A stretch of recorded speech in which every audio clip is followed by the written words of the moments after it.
Oui, bonjour. Je pense qu'on est bon pour commencer. J'ai eu des problèmes avec l'écoute avec vous. Si quelqu'un pourrait parler pour que je confirme que je vous entends bien. Oui, oui, on est là. D'accord, ça marche. Oui, vous êtes bien, bien. D'accord. Alors, bonjour à tous. J'espère que vous allez bien. C'est un plaisir de vous avoir ou enfin d'être là avec vous. Je suis Doris Diaglo, CEO de Makifa. Makifa qui est une banque d'images typiquement africaine.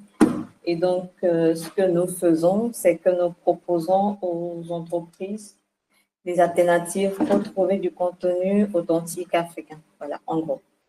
Donc, aujourd'hui, si je suis avec vous, c'est pour vous entretenir, sinon échanger autour d'une problématique cruciale. En fait, si on l'appelle problématique, le cahier des charges. Parce que en tant que dev que vous êtes, et surtout dans notre contexte, c'est généralement quelque chose sur lequel on va très peu. Et donc aujourd'hui, l'idée, c'est de voir son importance vraiment et de voir en fait sa rédaction fonctionnelle. Ça veut dire que nous allons parcourir ce que c'est en premier, ce que c'est qu'un cahier de charge, qu'est-ce qu'il doit contenir, comment est-ce qu'il faut le rédiger et on va faire, si on a le temps, cas pratique ensemble. Alors, si on peut y aller, je vais partager mon écran avec vous.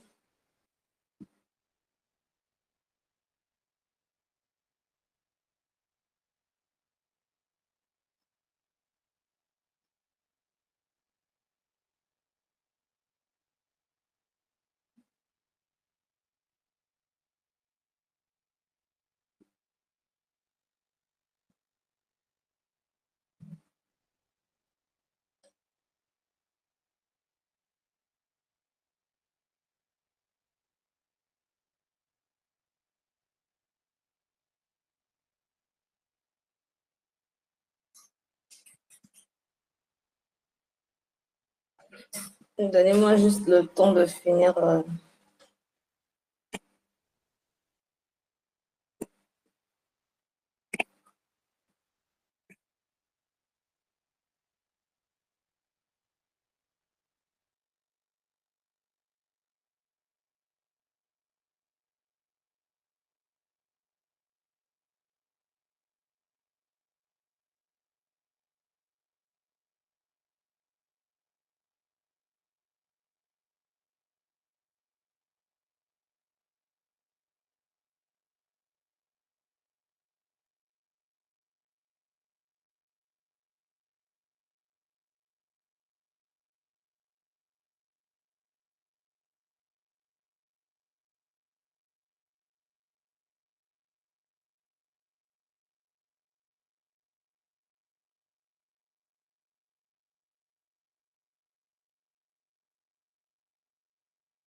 Oui, s'il vous plaît, madame, nous ne vous recevons plus. Votre micro n'est pas. Oh, OK. C'est bon? Oui, là, c'est bon. Super, super. Alors, je disais qu'on ne va plus perdre assez de temps. On va y aller déjà par voir ce que c'est qu'un cahier de charge, ce qui nous réunit aujourd'hui, pourquoi on est là. Et donc, tout de suite, je dirais que je vois quelqu'un écrire le micro. Vous me recevez toujours pas? Bon, c'est bon. Je pense qu'il avait écrit avant. D'accord, super. Alors, le cahier de charge, c'est juste encore un document formel qui va décrire sur un projet sur lequel vous travaillez l'ensemble des besoins, des objectifs, des fonctionnalités, les contraintes du projet. C'est-à-dire que qu'est-ce qu'on attend du projet, qu'est-ce qu'on va faire précisément et qu'est-ce qu'on veut comme finalité. Donc, on va avoir un document un peu comme un repère pour savoir qu'est-ce qu'on fait à chaque étape de notre projet. Et donc, c'est ce document que nous allons appeler le cahier des charges. Donc, c'est pour dire qu'est-ce que je fais, pourquoi est-ce que je fais ce projet, comment je le fais et quand est-ce que je veux le réaliser. C'est-à-dire que quand je veux, par exemple, aller sur la construction d'un site web, c'est quoi? Donc, c'est un site web que je veux construire. Pourquoi je le fais? là, je vais dire, par exemple, c'est une entreprise qui veut en fait grandir en termes de visibilité. Et donc, c'est pour ça que je construis le site. Comme moi, je le fais, là, je vais parler donc de ce que j'utilise, comment est-ce que je construis le site et quand, c'est-à-dire dans quel timeline est-ce que je le fais. Donc, le document qui va repérer tous ces éléments sur le projet sur lequel je travaille, c'est ce que nous allons appeler le cahier de charge. Et donc, le cahier de charge a plusieurs rôles, évidemment, comme vous pourrez le voir. Il va permettre donc de clarifier les attentes. Ça veut dire que sur un projet, chacun va savoir en fait ce qu'on attend au final. Donc là, le client, celui qui vous demande, donc dans le cas du site web, par exemple, de construire son site, il va pouvoir vous exprimer clairement ce qu'il attend. Et donc, ça veut dire qu'à la fin, vous savez que c'est ce que vous devez lui rendre. Ça va vous permettre également de réduire les risques. Ça veut dire que vous allez éviter de perdre du temps parce que on est allé sur une techno qui n'était pas la bonne, on est allé sur des manières de faire qui n'étaient pas forcément adaptées ou optimisées pour le projet. Mais si au départ, on a déjà tout en place dans un repère, comme je l'appelle, ça va nous permettre de limiter les risques en termes de perte de temps, d'argent, de ressources et tout ça. Donc, ça va permettre aussi aux équipes de pouvoir communiquer entre eux fluidement parce que tout le monde a une base commune pour travailler. Ça veut dire qu'on a le repère que tout le monde suit. Donc, l'équipe tech, l'équipe com, l'équipe marketing, tout le monde va pouvoir sur le projet, dans le cas où vous travaillez à plusieurs et que vous n'êtes pas seul sur un projet freelance, tout le monde va pouvoir savoir ce qu'on fait ensemble et comment est-ce qu'on y va. Donc, ça vous permet de communiquer fluidement. Je vois une main levée. Si vous avez des questions pendant que je parle, je vous prierai de les mettre par écrit et puis je les verrai. On ouvrira aux questions audio un peu plus tard, s'il vous plaît. Alors, je parlais des objectifs du cahier de charges. Laissez-moi un peu plus agrandir pour que vous puissiez bien me lire. Je pense que là, c'est bon. Donc, on va pouvoir aussi, avec un cahier de charges sur un projet, encadrer la réalisation. C'est-à-dire qu'on sait quand on a commencé, quand on est censé finir, quand on est censé livrer, en fait, le produit. Donc, on a en tête la ligne à suivre avant même de commencer le projet. Maintenant, ça, c'est la question qui vient tout de suite. OK, on a un repère pour travailler sur le projet. On a un repère qui nous dit ce qu'on fait, comment est-ce qu'on le fait. Maintenant, pourquoi est-ce que c'est vraiment important? C'est-à-dire que moi, le dev qui est appelé sur un projet, pourquoi est-ce que c'est important pour moi d'avoir un cahier de charge du client ou soit de savoir en créer moi-même? Je vous dis tout de suite que, en fait, le cahier de charge va avoir une importance très capitale qu'on ignore en fait dans notre contexte. Je le dis parce que dans le contexte actuel, en fait, dans nos travaux ou bien dans nos projets, généralement, on se confronte à peu de clients qui nous en donnent. Et donc, parfois, on est tenté d'y aller juste comme ça, pour autant prendre le soin de nous-mêmes, par exemple, d'y aller. Donc, on va, comme je le disais, pouvoir éviter les gaspillages, pouvoir faire un projet conforme à ce que le client veut. Vous voyez, il peut vous arriver parfois de faire un projet pour un client et qu'à la fin, vous vous rendez compte que voilà, vous êtes soit très loin de ce qu'il a demandé et donc pas proche de ce qu'il attend et donc de sa satisfaction. Je vous donne un exemple tout simple. Il y a quelques mois, j'ai eu à travailler pour un client. Je pense que je ne l'ai pas dit, au-delà d'être CEO de Magify, je suis développeuse web. Et donc, le client, il demande un site pour présenter ses services, pour présenter sa boutique et tout. Et donc, les services, il me donne les services, il me donne un document dans lequel il y a les services qu'il fait. Donc, moi, après le premier call, on commence et puis je présente les services tels qu'il me les a envoyés sur le site. Et donc, vous allez vous rendre compte qu'à la première présentation, puisqu'on fait une première présentation pour qu'il valide avant de continuer, donc à la première présentation, il se rend compte que ouais, les services que j'ai envoyés ne sont pas les plus actualisés. Donc, il y a certains services qui n'offrent plus. Et donc, voilà, là, il faut retoucher et tout ça. Donc, en fait, pouvoir se définir des bons repères au départ vous permet de revenir en arrière, perdre du temps sur des choses qui auraient pu aller vraiment vite. Donc, comment est-ce qu'en gros, on va structurer ce document-là qui va nous permettre de mieux gérer nos projets, d'être plus performants et d'avoir les résultats les plus optimisés? Comment est-ce qu'on va le structurer? Qu'est-ce qu'il doit contenir en clair? Donc, dans un cas de charge, idéalement, moi, généralement, même quand tu me demandes une proposition pour un site web, pour une application, je te le fais en fait. Si tu ne me donnes pas ton cahier de charge, tu auras l'impression que là, je t'ai offert un cahier de charge parce que je vais te donner la présentation telle que j'ai compris de ce que tu m'as expliqué. Et donc, dans la présentation générale, dans ce document-là, on va mettre le titre qui va peut-être être, par exemple, création du site vitrine d'un salon de coiffure, d'un établissement privé, quelque chose comme ça. Et donc, je vais mettre le contexte. Donc, pourquoi est-ce que le projet est initié? Donc, je donne un exemple au début. Ça pourrait être, par exemple, parce que la personne veut augmenter sa visibilité. Ça pourrait être parce que la personne veut présenter ses services. Ça pourrait être une solution pour améliorer le mode de vie des gens. Donc, ça veut dire que je mets pourquoi est-ce que le projet est initié. Une fois que j'ai fait ça, les objectifs, ça, c'est là où je vais détailler ce que je veux accomplir. Donc, en termes de résultats, quels sont les bénéfices attendus tant pour le client et pour l'utilisateur? Donc, ça peut être pour l'utilisateur, par exemple, comme je disais, l'amélioration de leur mode de vie, parce qu'on va leur proposer peut-être un service qui va leur faire gagner de temps en termes de gestion de leurs courses. Et au niveau du client, lui, qu'est-ce qu'il attend comme bénéfice? C'est de pouvoir atteindre tel et tel nombre de personnes et faire ci spécifiquement. Donc, pourquoi le client initie le projet et qu'est-ce qu'il attend et qu'est-ce qu'il veut avoir comme bénéfice au niveau de sa cible, au niveau de ses utilisateurs finaux. Maintenant, au final, qui va vraiment utiliser le produit que je suis en train de concevoir?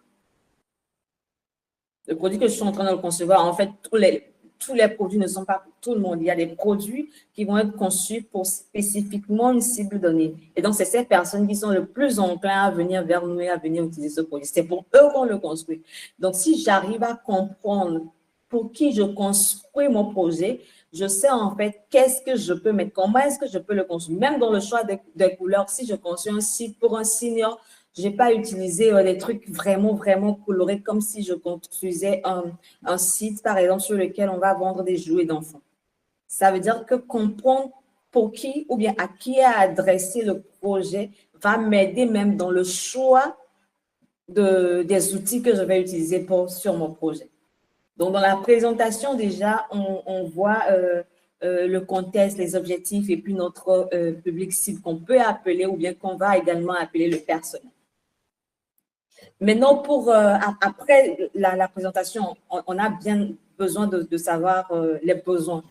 Donc, une analyse des besoins sur le projet. C'est là qu'on va faire le tour des exigences sur le projet. Sur les exigences, on va avoir des exigences fonctionnelles et des exigences non fonctionnelles. Donc, c'est quoi qu'on va appeler les exigences fonctionnelles? Quand vous entendez fonctionnel, ça veut dire qu'est-ce que le système doit faire? Ce que je conçois, qu'est-ce qu'il doit faire?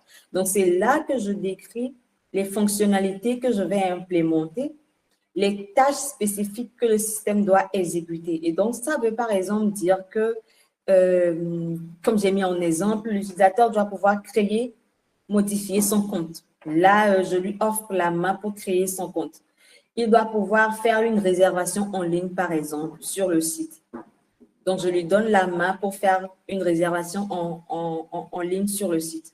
Ou bien, il doit pouvoir faire des recherches par mots-clés sur le site. Donc, ça, c'est des fonctionnalités que je sais que je dois ajouter dans mon application ou sur mon site, ou bien pour dire en gros dans mon projet. Alors, au-delà des exigences fonctionnelles, c'est-à-dire les exigences autour de mon projet, on va avoir les exigences non fonctionnelles. Et là, ça ne va plus parler des fonctionnalités, mais comment est-ce que mon application ou mon site réagit. Donc là, si je dis par exemple que je veux une interface fluide, ce n'est pas une fonctionnalité, mais c'est comment est-ce que je présente le projet, comment est-ce qu'il réagit. Et donc, soit je dis que je dois pouvoir charger mon site en 2 secondes, je dois pouvoir faire une requête qui ne dépasse pas 3 secondes. Donc là, c'est comment est-ce que mon projet réagit. Et donc ça, ce sont des exigences autour du projet, mais qu'on va appeler des exigences non fonctionnelles. Donc, en gros, au niveau des exigences fonctionnelles, les fonctionnalités que je vais devoir implémenter et les exigences non fonctionnelles maintenant, comment est-ce que mon projet réagit? Donc, qu'est-ce que je veux comme spécificité? Voilà. Maintenant, au-delà des exigences, on va avoir des contraintes autour de notre projet. On va avoir des contraintes. Donc, il va y avoir des contraintes techniques, des contraintes organisationnelles, des contraintes réglementaires. Et donc, les contraintes techniques vont déterminer l'environnement technologique ou bien la stack même que je prends pour développer le projet. Donc, ça veut dire qu'en fonction du projet que je conçois, en fonction du désir de scalabilité, par exemple, du client ou bien de l'entreprise pour laquelle je travaille, je vais choisir tel ou tel stack parce qu'à la longue, tel stack ne va pas me permettre d'évoluer avec le projet ou tel va nous permettre d'utiliser moins de ressources financières. Donc, j'ai des contraintes techniques. Par exemple, je vais décider, par exemple, pour le site d'utiliser WordPress ou bien je vais décider de le coder en dur. Mais les contraintes que j'ai autour vont me permettre de définir en fait l'environnement dans lequel je travaille. Maintenant, les contraintes organisationnelles vont, eux, encadrer en termes de délai, de budget, de ressources. C'est-à-dire que, par exemple, qui travaille sur le projet avec moi, est-ce que je vais prendre un autre bras qui va travailler sur le projet avec moi? Quel est le budget maximum que je peux allouer à ce projet? Et quel est le timeline, quel est le délai que j'ai sur le projet? Donc, en termes d'organisation, c'est dans cette partie-là qu'on va définir les ressources qu'on a, le délai, les ressources humaines qu'on a autour du projet. Qui sera avec nous, quel budget on a pour le faire et comment est-ce qu'on le fait, dans quel délai. Là, par exemple, on va, par exemple, quelles sont en fait les différentes phases de développement de mon projet que je vais pouvoir mettre dans cette contrainte organisationnelle. Et au niveau des contraintes réglementaires, ça va plus être autour de la sécurité, par exemple, comment est-ce que les données des utilisateurs doivent être gérées. Donc, dans ce document, je dois pouvoir mettre les contraintes autour de mon projet. Est-ce qu'il y a, par exemple, des normes locales ou bien des normes qui font que je dois construire de telle manière? Sur Mapiva, par exemple, il y a des contraintes réglementaires liées au droit de l'image que nous prenons en compte dans la construction de notre plateforme. Donc, c'est voir les contraintes réglementaires qui vont encadrer votre projet et donc savoir si, en termes de sécurité, vous devez implémenter tel ou tel processus de sécurité. Vous essayez de lire les...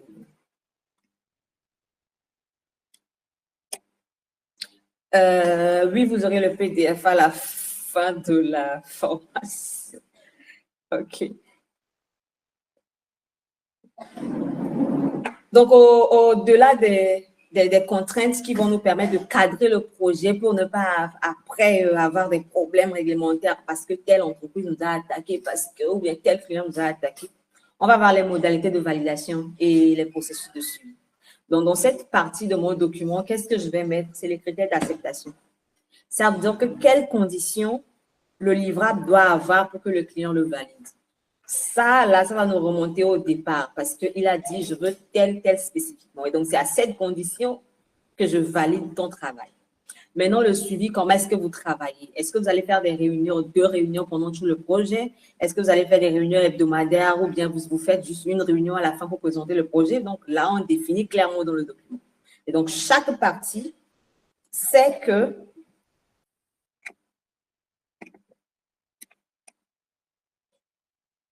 ah ouais, en fait, les livrables, le planning justement, c'est qu'est-ce que je rends au client. Mais là, on va en venir vu qu'on parle là de modalités de processus de suivi, vu qu'on en a presque fini aussi. Donc, comment est-ce que je suis ou bien et le client et moi suivons le projet jusqu'à la fin? Donc, c'est à nous de le définir et donc chaque partie s'entend sur ça. Quels sont les outils collaboratifs qu'on va utiliser autour du projet? Est-ce qu'on va juste communiquer par mail, on va communiquer par WhatsApp, on va utiliser des vrais outils pour collaborer? Voilà. Maintenant, qu'est-ce que je livre? la liste, en fait, de ce que je dois livrer au projet. C'est que mon projet sur lequel je travaille, qu'est-ce qu'il va produire au final?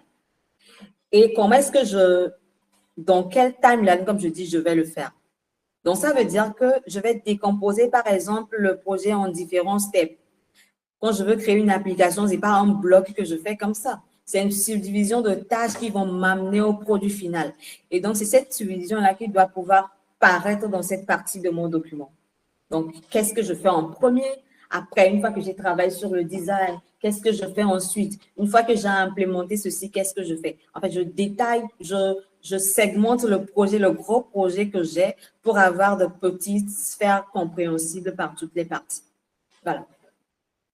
Maintenant, après, si j'ai des schémas ou bien des wireframes en même temps ajoutés, on peut, mais sinon, c'est des annexes. Donc, je peux ajouter des maquettes, des illustrations, des diagrammes. Et si j'ai utilisé des thèmes que j'estime spécifiques ou techniques, j'explique pour que chacun comprenne.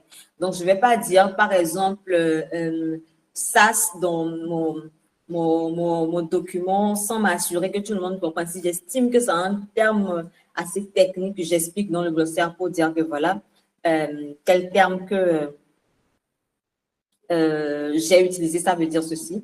Et les références, donc les liens vers les docs ou bien les cas d'études que j'ai peut-être utilisés ou bien dont on aura besoin pour travailler sur le projet.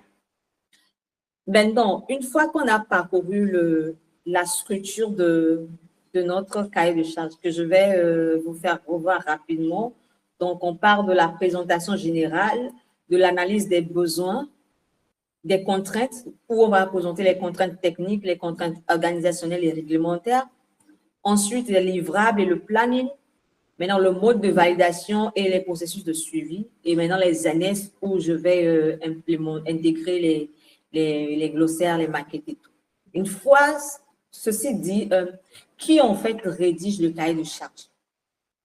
Et c'est là même que je pense qu'on va en venir vraiment à l'importance de cette formation.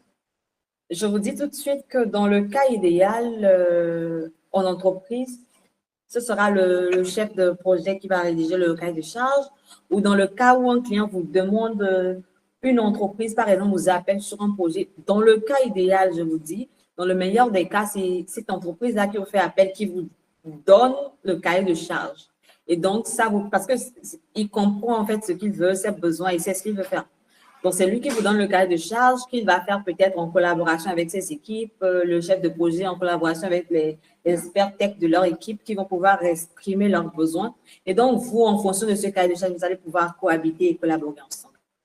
Sauf que dans notre contexte, je ne sais s'il y a eu des gens qui travaillent déjà en freelance. J'imagine que oui.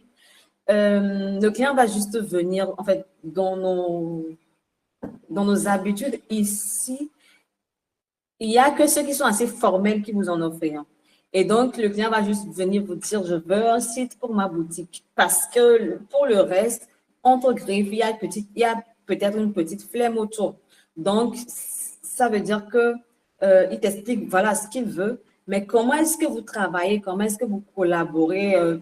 Vous n'avez pas forcément un cahier de charge formel dans certains cas. Et donc, dans ce cas, pourquoi est-ce que pour vous, c'est important, ce sujet, c'est important de cette formation? C'est que vous, ça vous permet d'avoir une idée. Si vous rédigez votre cahier de charge, dans le cas où le client ne vous le fournit pas formellement, ça vous permet, vous, de cadrer le projet. Et même, ça vous permet, non seulement sur les projets freelance, mais en entreprise, par exemple, d'être appelé en tant qu'expert tech pour collaborer avec le chef de projet, par exemple, pour rédiger le cahier de charge sur un projet. Et donc, vu que vous avez déjà une notion de ce que c'est, vous savez comment le rédiger, ça veut dire que c'est une expertise en plus que vous avez en termes de gestion de projet et en termes de gestion des risques pour pouvoir cadrer tous les projets sur lesquels vous travaillez. C'est donc pourquoi c'est important pour nous, en tant que dev, de savoir ce que c'est, comment est-ce qu'on le rédige, pour que dans le cas où on ne travaille pas forcément avec des entreprises formelles, on puisse avoir nous-mêmes une ligne directive qu'on expose éventuellement aux clients et sur lequel on collabore ensemble. Maintenant, avant d'aller à des cas plus poussés, je vais aller sur des astuces et bonnes pratiques pour rédiger son cahier de charges. Ils vont être assez simples. Et donc, c'est par exemple impliquer dès le départ toutes les parties prenantes et faire lire le document à chaque étape. Ça veut dire que je ne conçois pas le cahier de charges juste pour moi. Genre, je reste dans ma chambre, je le conçois. Et puis voilà, je dis que c'est sur cette ligne que je vais travailler. C'est une ligne directive qu'on se définit en commun, et le client et vous. Et donc, vous devez les impliquer également et leur faire lire pour que vous vous entendiez. Parce que si, par exemple, dans le cas de charge, toi, tu mets, nous allons faire des réunions hebdomadaires et que le client, lui, n'a jamais lu ce document, il ne faudra pas se plaindre quand il ne va pas se pointer aux réunions, par exemple. Voilà. Maintenant, dans mon cahier de charge, je dois aussi utiliser un langage simple. Ça veut dire, je ne vais pas trop être dans du langage trop technique. C'est vrai, parfois, par exemple, au niveau des exigences techniques, je vais devoir utiliser des termes techniques, mais que je vais peut-être expliquer dans mon glossaire. Donc, je vais essayer d'être le plus simple possible dans mon langage pour éviter des ambiguïtés. Voilà. Et on va utiliser des outils collaboratifs pour pouvoir suivre ensemble et travailler en équipe. C'est l'idéal. Aussi, comme on dit, vu que c'est une ligne directive sur un projet, généralement ici on dit quand la musique change, la danse doit également changer. Et donc, ça doit être un document que vous mettez à jour au fil du projet. Ça veut dire que si quelque chose change pendant que vous allez, le cahier de charge doit être mis à jour. C'est un document vivant qui vous accompagne tout au long du projet. C'est un document totalement vivant qui vous accompagne. Et donc, ça veut dire que s'il y a des mises à jour sur le projet, le cahier de charge doit pouvoir les refléter. Et aussi, comme on a dit dans le glossaire, si vous en avez aussi, vous en avez la possibilité, c'est intéressant d'intégrer des images, des maquettes pour, en fait, visuellement, en fait, on est plus capté par ça. Et donc, pour que tout le monde comprenne, voilà, si on en a la possibilité. Et maintenant, essayez de pouvoir voir ce qui se fait déjà. Des exemples, tout en bas du document, comme j'ai dit que vous l'aurez. J'ai partagé des liens sur lesquels vous pouvez voir des exemples. On va en faire aussi. Donc, essayez de voir ce qui se fait déjà, comment est-ce que les gens le rédigent pour nous inspirer et pour faire peut-être mieux. Okay. Alors, la partie qui va m'intéresser, c'est qu'on s'attaque à un cas pratique parce qu'on a assez parlé. Maintenant, on va supposer qu'on veut, pour le Miabi Hackathon, ce qui nous réunit aujourd'hui, proposer le cahier de charge pour la création du site web pour le Miabi Hackathon. On va supposer qu'on n'en a pas. Voilà, le Miabi Hackathon existe, on veut créer un site web pour le Miabi Hackathon. Donc, on va essayer de travailler ensemble dessus. Mais avant, vu qu'on a parcouru la structure, les éléments qui sont importants dans le cahier et tout, si vous avez des questions, je les prends maintenant et on peut aller au cas pratique.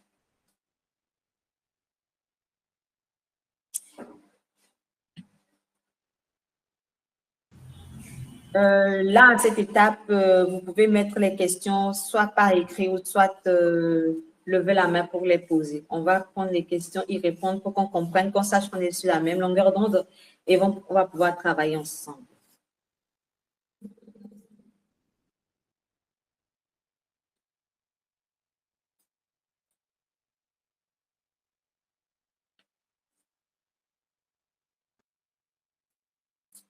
Les liens, vous les aurez, c'est tout en bas du doc, donc ne vous inquiétez pas pour ça. Vous les aurez une fois que le doc sera partagé avec vous.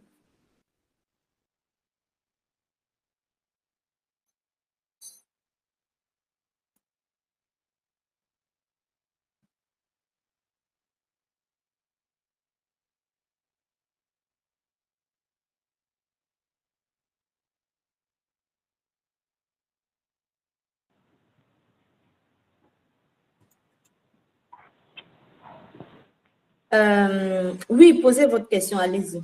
Il y a quelqu'un qui demande, est-ce que le client paye pour le cahier de charge? Oui et non, en fonction du client avec lequel vous travaillez. Oui, dans le cas où, par exemple, vous proposez le cahier de charge avec votre proposition, par exemple. C'est-à-dire qu'il peut payer un acompte, vous posez un cahier de charges autour duquel vous travaillez, un acompte qui peut lui être retourné si vous travaillez ensemble. Mais c'est vous qui voyez vraiment comment est-ce que, enfin, en fonction du client que vous avez en face, parce qu'au-delà de tout, c'est un document qui vous va vous aider à cadrer votre projet, à travailler dans les meilleures conditions. Mais vous pouvez vous trouver devant des clients voilà, qui, le particulier qui ne va pas forcément payer pour, mais pour les entreprises qui comprennent, et pour certains particuliers, oui, en fonction de comment ils travaillent. Il y a celui qui dit, je veux poser une question, tu peux y aller s'il te plaît.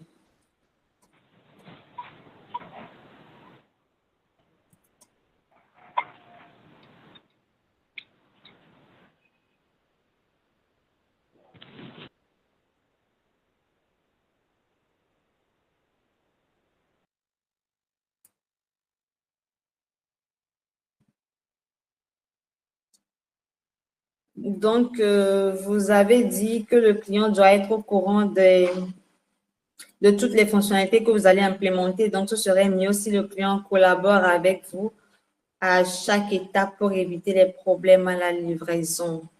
Je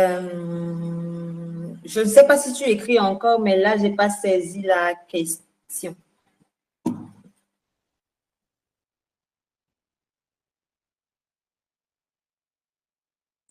Quel sera le bénéfice du CDC pour le client? J'ai plus l'impression que son utilisateur et son utilisation et son utilité, autant pour moi, sont conférés au dev. Et non, non, non, non, non, non.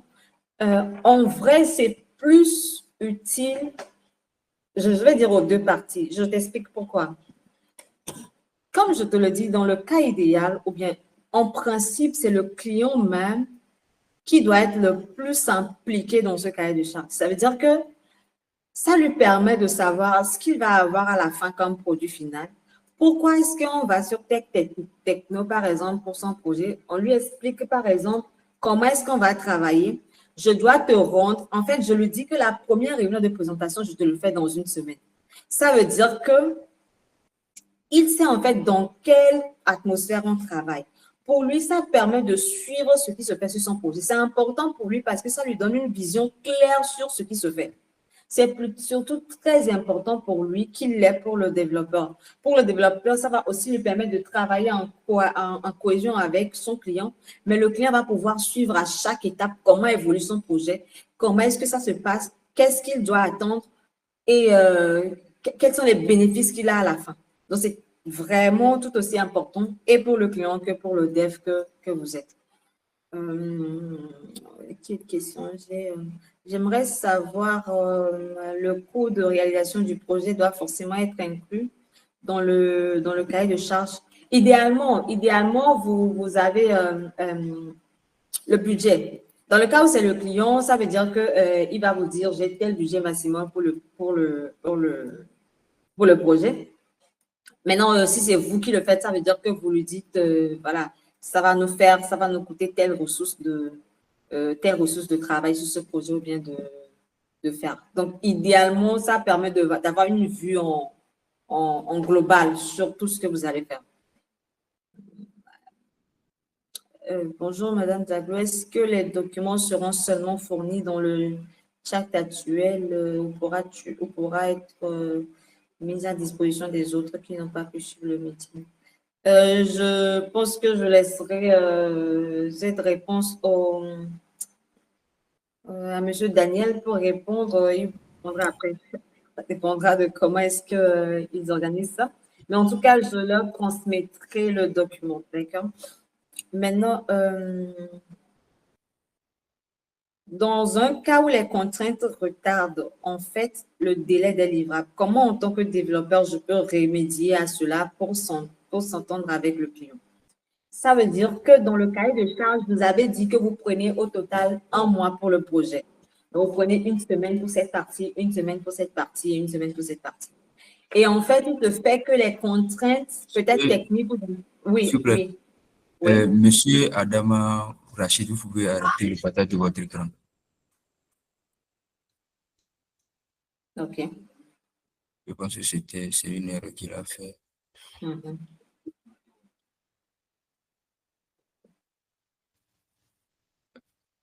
Non, ouais, cliquez sur, ouais, voilà.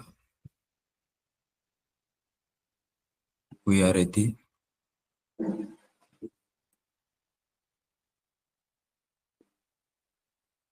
OK. Je pense que c'est bon. Merci.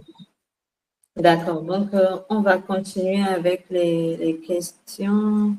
J'étais sur quelle question déjà?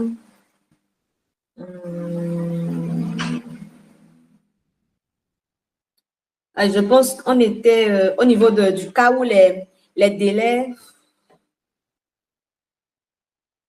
ouais, les délais retardés. Donc, comment est-ce qu'on peut remédier pour s'entendre avec le client?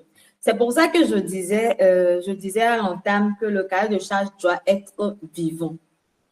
Ça veut dire que vous avez convenu au départ que vous allez prendre un mois pour faire le projet. Vous avez subdivisé le projet en peut-être 4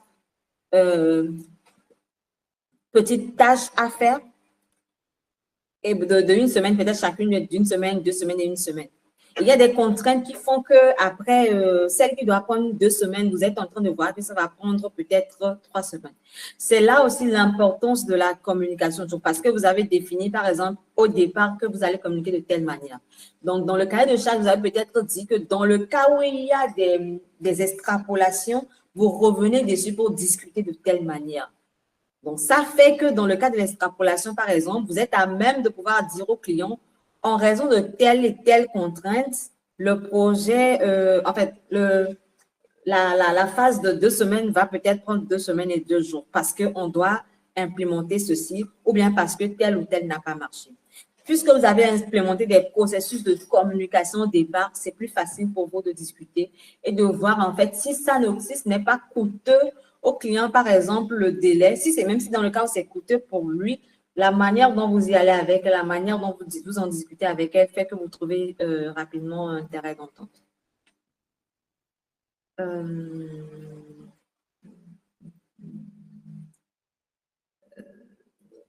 Je dis le cahier de charge est pour faciliter la compréhension. Donc, s'il y a défaut, donc c'est plus de travail pour le dev. Donc, c'est mieux si les deux sont sur la même longueur d'onde à chaque étape. Justement, c'est intéressant si vous êtes sur la même longueur d'onde à chaque étape du projet. En fait, le long du projet, le CDC doit pouvoir vous accompagner.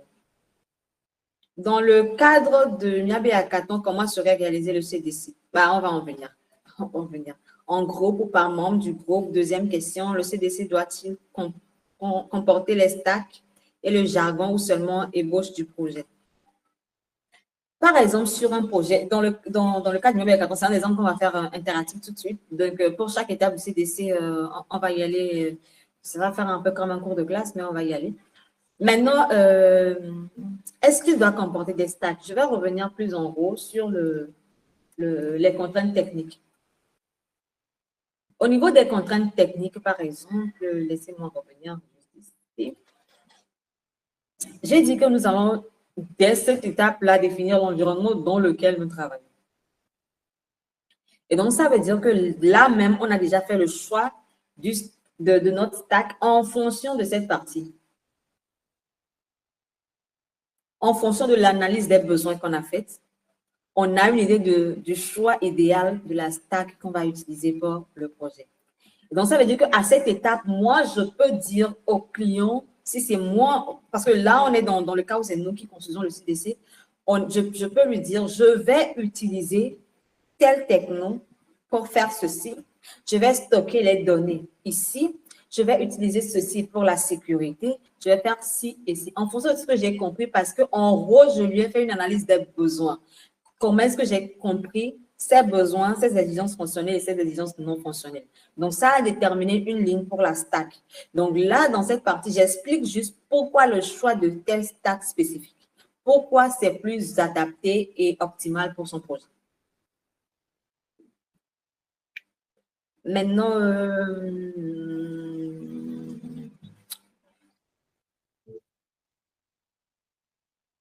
lorsque le client propose son cahier de charge, mais que nous trouvions qu'en tant que dev, nous pourrons reformuler ou apporter un plus ou s'en tenir à se proposer. C'est-à-dire que qu'est-ce que tu fais dans ce cas, par exemple? Le client a proposé son cahier de charge, c'est ça qu'il veut. Et donc, toi, en tant que dev, tu vois, par exemple, que en fonction de ses besoins, la manière ou bien il veut faire Il y a Daniel, oui, vous pouvez y aller, hein. Pour votre partage d'écran de là où la présentation se fait, avant, quand M. Rachid avait partagé son écran, je pense que le vote n'est plus compétent en première page, quoi. Ça s'affiche un peu comme euh, le profil des participants. Donc, vous pouvez en fait arrêter puis relancer. D'accord, ça Ou bien, marche. ouais. D'accord.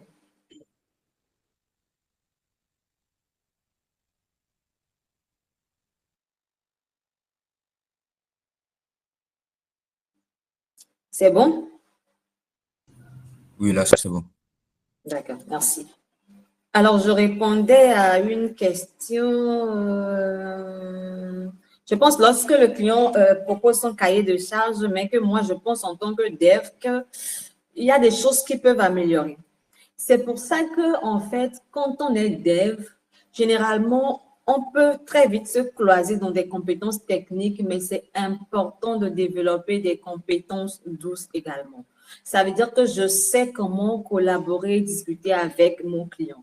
Donc, il m'a dit qu'il veut que je fasse le site avec WordPress, mais je peux lui expliquer que pour ce que tu veux là, pour telle fonctionnalité que tu vas implémenter, ça va m'être compliqué de te le faire comme ça. Donc, ce qui serait idéal dans ton cas, c'est qu'on fasse plutôt de cette manière. Donc, je lui explique en fait à cette étape que c'est vrai que si je le fais de cette manière, ça va peut-être engendrer des coûts supplémentaires. Le client te dira dans ce cas, je n'ai pas prévu ces coûts supplémentaires. Est-ce que tu peux toujours faire comme j'ai dit? Et après, dans le cas où j'ai plus de budget, on évolue. Donc là, c'est quelque chose sur lequel vous vous entendez. Et ensemble, vous avez su qu'il a décidé au final, après les discussions, d'aller sur sa version initiale ou bien de comprendre les propositions que vous lui faites et d'aller vers votre proposition. Donc, ça doit pour toujours être des échanges productifs entre vous et le client. Voilà.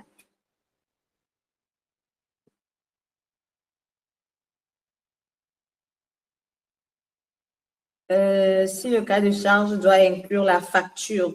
En fait, dans l'étape du cahier de charge, on n'a pas encore fini le projet. Donc, en termes de facture, c'est plus une proposition de budget. C'est plus tel budget pour le projet et on va comment dire, le répartir de tel. On va prendre 30% pour le design, 40% pour le développement. En fait, c'est comme une proposition de répartition du budget. Mais la facture, en fait, je pense que ce qu'on va appeler la facture, c'est quand je finis, le client m'a payé, je lui donne sa facture. En fait, je ne sais pas si c'est on parle le même langage, mais ce qu'il doit contenir votre CDC, c'est le budget. Comment est-ce que vous l'allouez aux différentes tâches du projet? Et donc, une fois que ça, c'est validé et que vous avez fini, là, vous parlez de facture parce qu'il vous a payé. Voilà. Je ne sais si on s'est compris. Sinon, vous pouvez toujours m'expliquer votre question. Cela peut être dû aussi à la mauvaise gestion des projets. Je n'ai pas compris. Qu'est-ce qui peut être dû à la mauvaise gestion des projets? Tu pourrais m'expliquer peut-être. Je n'ai pas vraiment compris. Alors, le temps que nous évoluons sur des questions que vous puissiez toujours les mettre dans le chat, je pense qu'on a assez parcouru de questions. Il est bientôt 10 heures. On est censé faire 2 heures. Donc, la deuxième partie de notre temps, on va le prendre pour des exemples, je veux dire, concrets pour notre cas pratique. Mais au fil du temps, vous pouvez toujours laisser vos questions dans le chat et j'y réponds.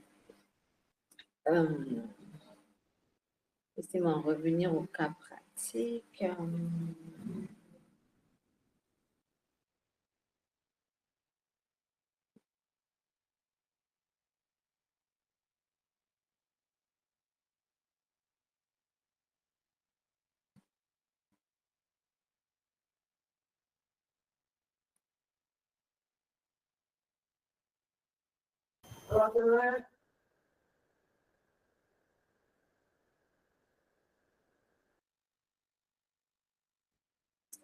Alors,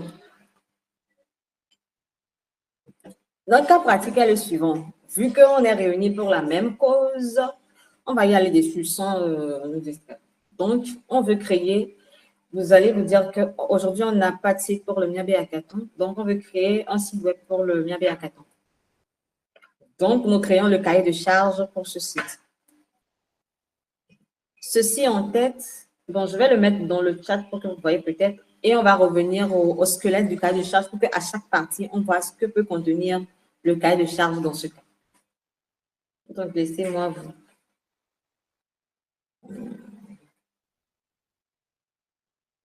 Donc, je vais le mettre là.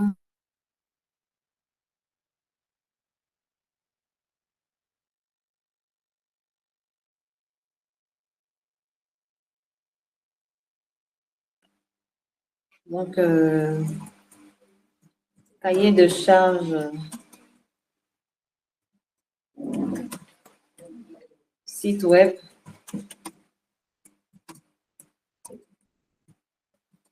Et AB4.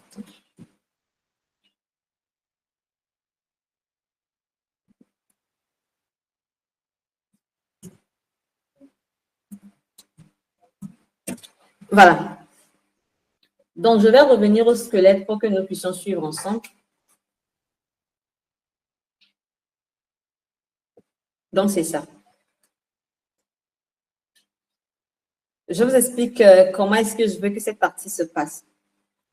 Pour chaque partie du squelette, bien de la structure du cahier de charge, des charges, et pour le projet qu'on a en commun, donc la création du site de Miabe Hackathon, nous allons mettre, par exemple, au niveau de la présentation générale, le titre, le contexte, l'objectif, le public cible.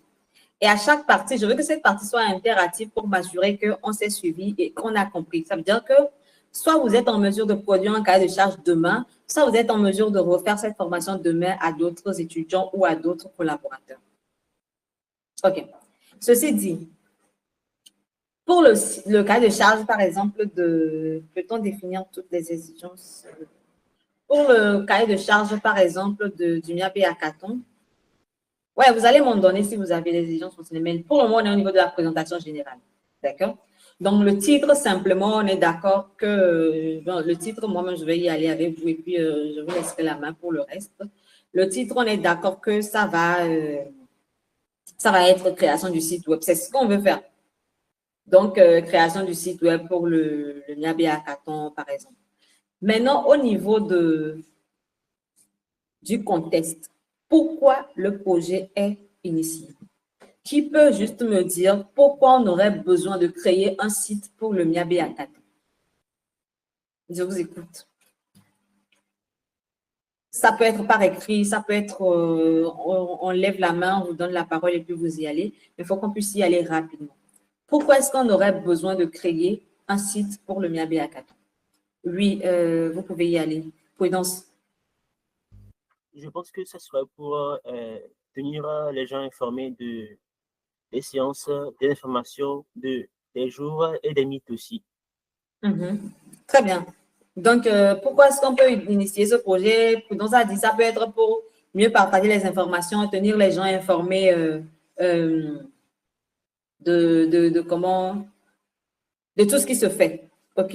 Donc, le contexte, par exemple, dans le contexte, par exemple, je vais présenter le Miabe Hackathon. Avant d'aller à l'objectif, par exemple, je vais présenter le Miabe Hackathon. Je peux dire que c'est un événement annuel qui réunit les devs, les étudiants. En fait, je fais une présentation du projet.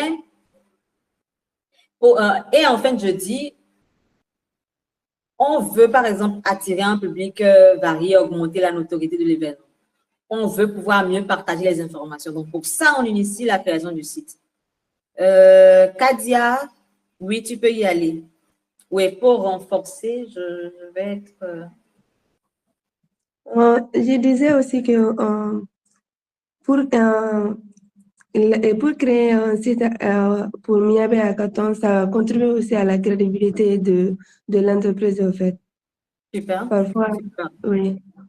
Lorsque vous, par exemple, pour la recherche de fonds, pour chercher des partenariats, lorsque vous avez des sites là où toutes vos informations sont réunies, ça contribue beaucoup aussi.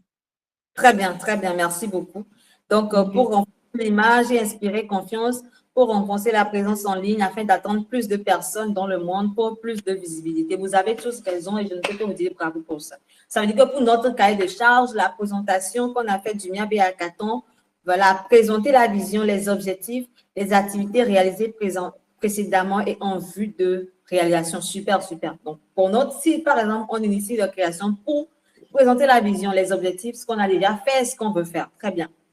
Donc, ça veut dire qu'on sait et on est tous d'accord sur pourquoi on veut faire ce projet. C'est déjà ça.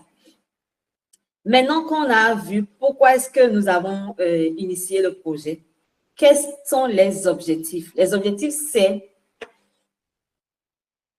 sur l'utilisateur final, qui est par exemple les partenaires, comme l'a dit certains, les étudiants, qu'on a dit certains, qu'est-ce qu'on veut d'eux? Ou bien qu'est-ce que Miabe Hackathon, en fait, comme structure veut? Donc, quelqu'un me dit, pour créer un environnement de rencontre entre les participants et partager des informations sur l'événement et renforcer sa crédibilité. Super, super également. Je pense qu'on s'est compris et donc on veut améliorer la visibilité, simplifier le processus, par exemple, d'inscription. Je ne sais pas comment votre processus est fait, mais on veut peut-être le simplifier, on veut favoriser l'engagement. Voilà. Maintenant, ceci dit, qui est le public cible pour le site web qu'on est en train de créer? C'est toujours le même modèle. On peut soit répondre dans le chat ou lever la main et parler. Qui est notre public cible? Les étudiants en informatique, oui. Les participants à Miabe Hackathon, oui. Qui vont être justement ces étudiants en informatique, super.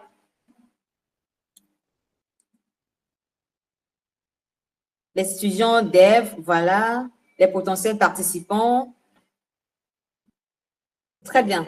Les passionnés de la tech, voilà. Donc, c'est à ceux-là que j'adresse le site. Ça veut dire que vu que je connais ces personnes-là que j'identifie, je sais en fait comment ils fonctionnent. Toute personne passionnée de la tech, oui. Les entreprises, je ne sais pas si c'est une question qu'Amos me pose, mais les entreprises peuvent être pertinentes, par exemple, en termes de partenariat. En termes de partenariat, si on les vise aussi, OK? Les entrepreneurs aussi. Pourquoi pas en termes de partenariat pour augmenter la notoriété de l'événement, par exemple. Voilà. Les startups, les sponsors, oui, oui, bien. Donc, ça veut dire que maintenant que j'ai touché, en fait, à qui j'adresse le site, je sais comment il fonctionne. Les devs que j'appelle, les passionnés tech, les étudiants en informatique, je sais comment ils fonctionnent. Les startups, je sais comment ils fonctionnent. Donc, je sais, en fait, comment modeler ce site web-là pour mieux leur parler. Très bien. Donc, on va maintenant aller à l'analyse de nos besoins dans exigences fonctionnelles et exigences non fonctionnelles. Au niveau maintenant de l'exigence fonctionnelle, j'ai dit que c'est l'environnement, c'est plus les fonctionnalités que je vais utiliser. Donc, sur ce site web, par exemple, qu'est-ce qu'il doit pouvoir avoir comme fonctionnalité? Qu'est-ce qu'il doit pouvoir avoir comme fonctionnalité? Au vu de tous les personnes qu'on cible, au vu de pourquoi on a initié le projet, qu'est-ce qu'on doit avoir comme fonctionnalité? Qu'est-ce qu'on peut avoir comme fonctionnalité?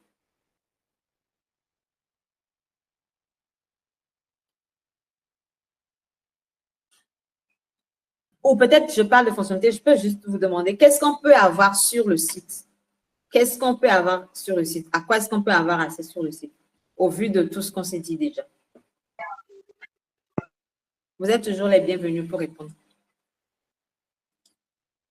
Les utilisateurs peuvent consulter les actualités du Miabe Hackathon, oui. Parce qu'on veut leur dire ce qu'on a déjà fait, ce qu'on veut faire. On doit avoir une description du Miabe Hackathon, une page d'accueil, présentation visuelle des événements passés, la liste des formations, voilà. Et les dates, les infos sur le Miabe Hackathon, très bien. Maintenant, dans le cas où, par exemple, on veut que vous fassiez l'inscription sur le site, ça veut dire qu'on va, par exemple, aussi vous offrir un formulaire d'inscription sur le site. Ça, c'est juste ça. Dans le cas où, par exemple, on veut, par exemple, que vous soumettiez vos projets, ça veut dire qu'on va vous donner un espace pour le faire. Donc, en fonction de ce qu'on veut faire, les infos, on doit vous les donner, la liste des formations pour que tout le monde sache qu'à telle date, on a telle formation à telle heure. OK? Donc, ça, c'est ce que nous devons avoir. On pourrait avoir une session FAQ aussi, par exemple, pour répondre aux questions que vous vous posez sur le Miabe Hackathon. Les questions fréquentes, on les recueille et puis on expose sur le site. Ça peut être intéressant. Et on peut mettre, je pense aussi, un formulaire de contact pour directement discuter avec l'équipe directrice. Ou bien, si on veut même, bon, je pense que je suis en train de faire l'exercice, mais si on veut même, pourquoi pas, on pourrait peut-être aller sur un blog aussi. Voilà. Maintenant, on a parcouru les exigences fonctionnelles. Ça veut dire que dans notre document, on a mis ça. Maintenant, les exigences non fonctionnelles. Ça, on va définir les critères de qualité, de performance, par exemple, du site. Qualité, performance, sécurité, voilà. Donc, je peux commencer et puis vous allez me suivre. Donc, je peux dire, par exemple, qu'on doit avoir un design responsive pour le site.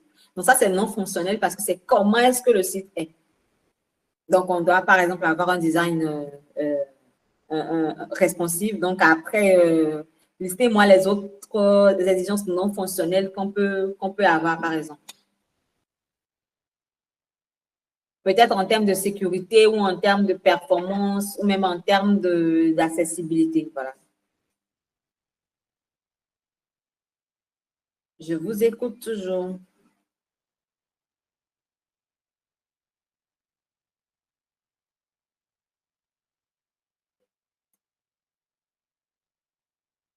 Donc là, on est au niveau des exigences non fonctionnelles. Je vais voir si...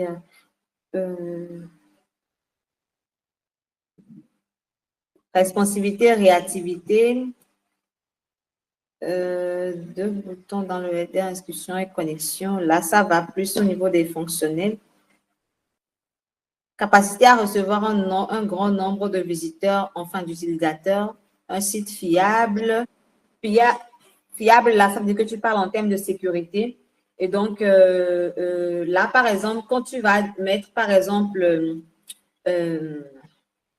fiable, il faudra dire ce qu'on entend dans fiable. Peut-être dire qu'on va mettre en œuvre un protocole HTTPS. Juste ça, ça peut rassurer peut-être celui qui vient pour dire que les échanges sont sécurisés. En fait, que ces échanges de données sont sécurisés. Voilà, quelqu'un me dit protection de données, sécurité, sûreté. C'est juste que vous devez pouvoir dire, par exemple, que vous protégez, par exemple, les informations personnelles en conformité avec le RGPD, par exemple. C'est-à-dire que vous dites comment est-ce que vous assurez cette sécurité, peut-être en bref. Comment est-ce que vous assurez, qui dit, dans le cas précis, quelles sont les contraintes? Différentes saisies doivent être bien filtrées. Protection des droits, le RGPD, OK. Donc, par exemple, capacité à gérer un grand nombre de visiteurs simultanés sur le site. Donc, là, par exemple, au niveau de la... Parce qu'avant les ventes, ça va être peut-être modéré, mais une fois qu'on lance la com sur les ventes, beaucoup de personnes vont venir. Donc, au point de cette affluence, il faudra qu'on puisse gérer les utilisateurs. Donc, le protocole, oui, comme je disais, pour assurer la sécurité, la performance, oui. On doit pouvoir dire que quand quelqu'un vient sur le site du MIAB à 14, on doit pouvoir charger en 1 seconde. Donc, ça, c'est par exemple une exigence non fonctionnelle qu'on exprime dans notre cahier de charge. Donc, je sais que quand j'ai fini de faire le site et qu'il ne charge pas,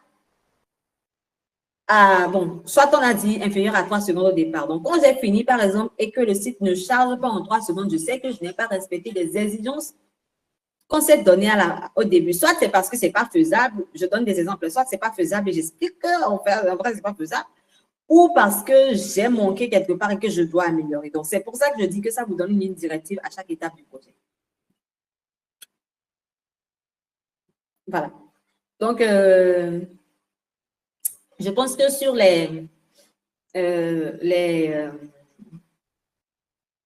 l'évolutivité, la performance, une meilleure personnalisation et tout.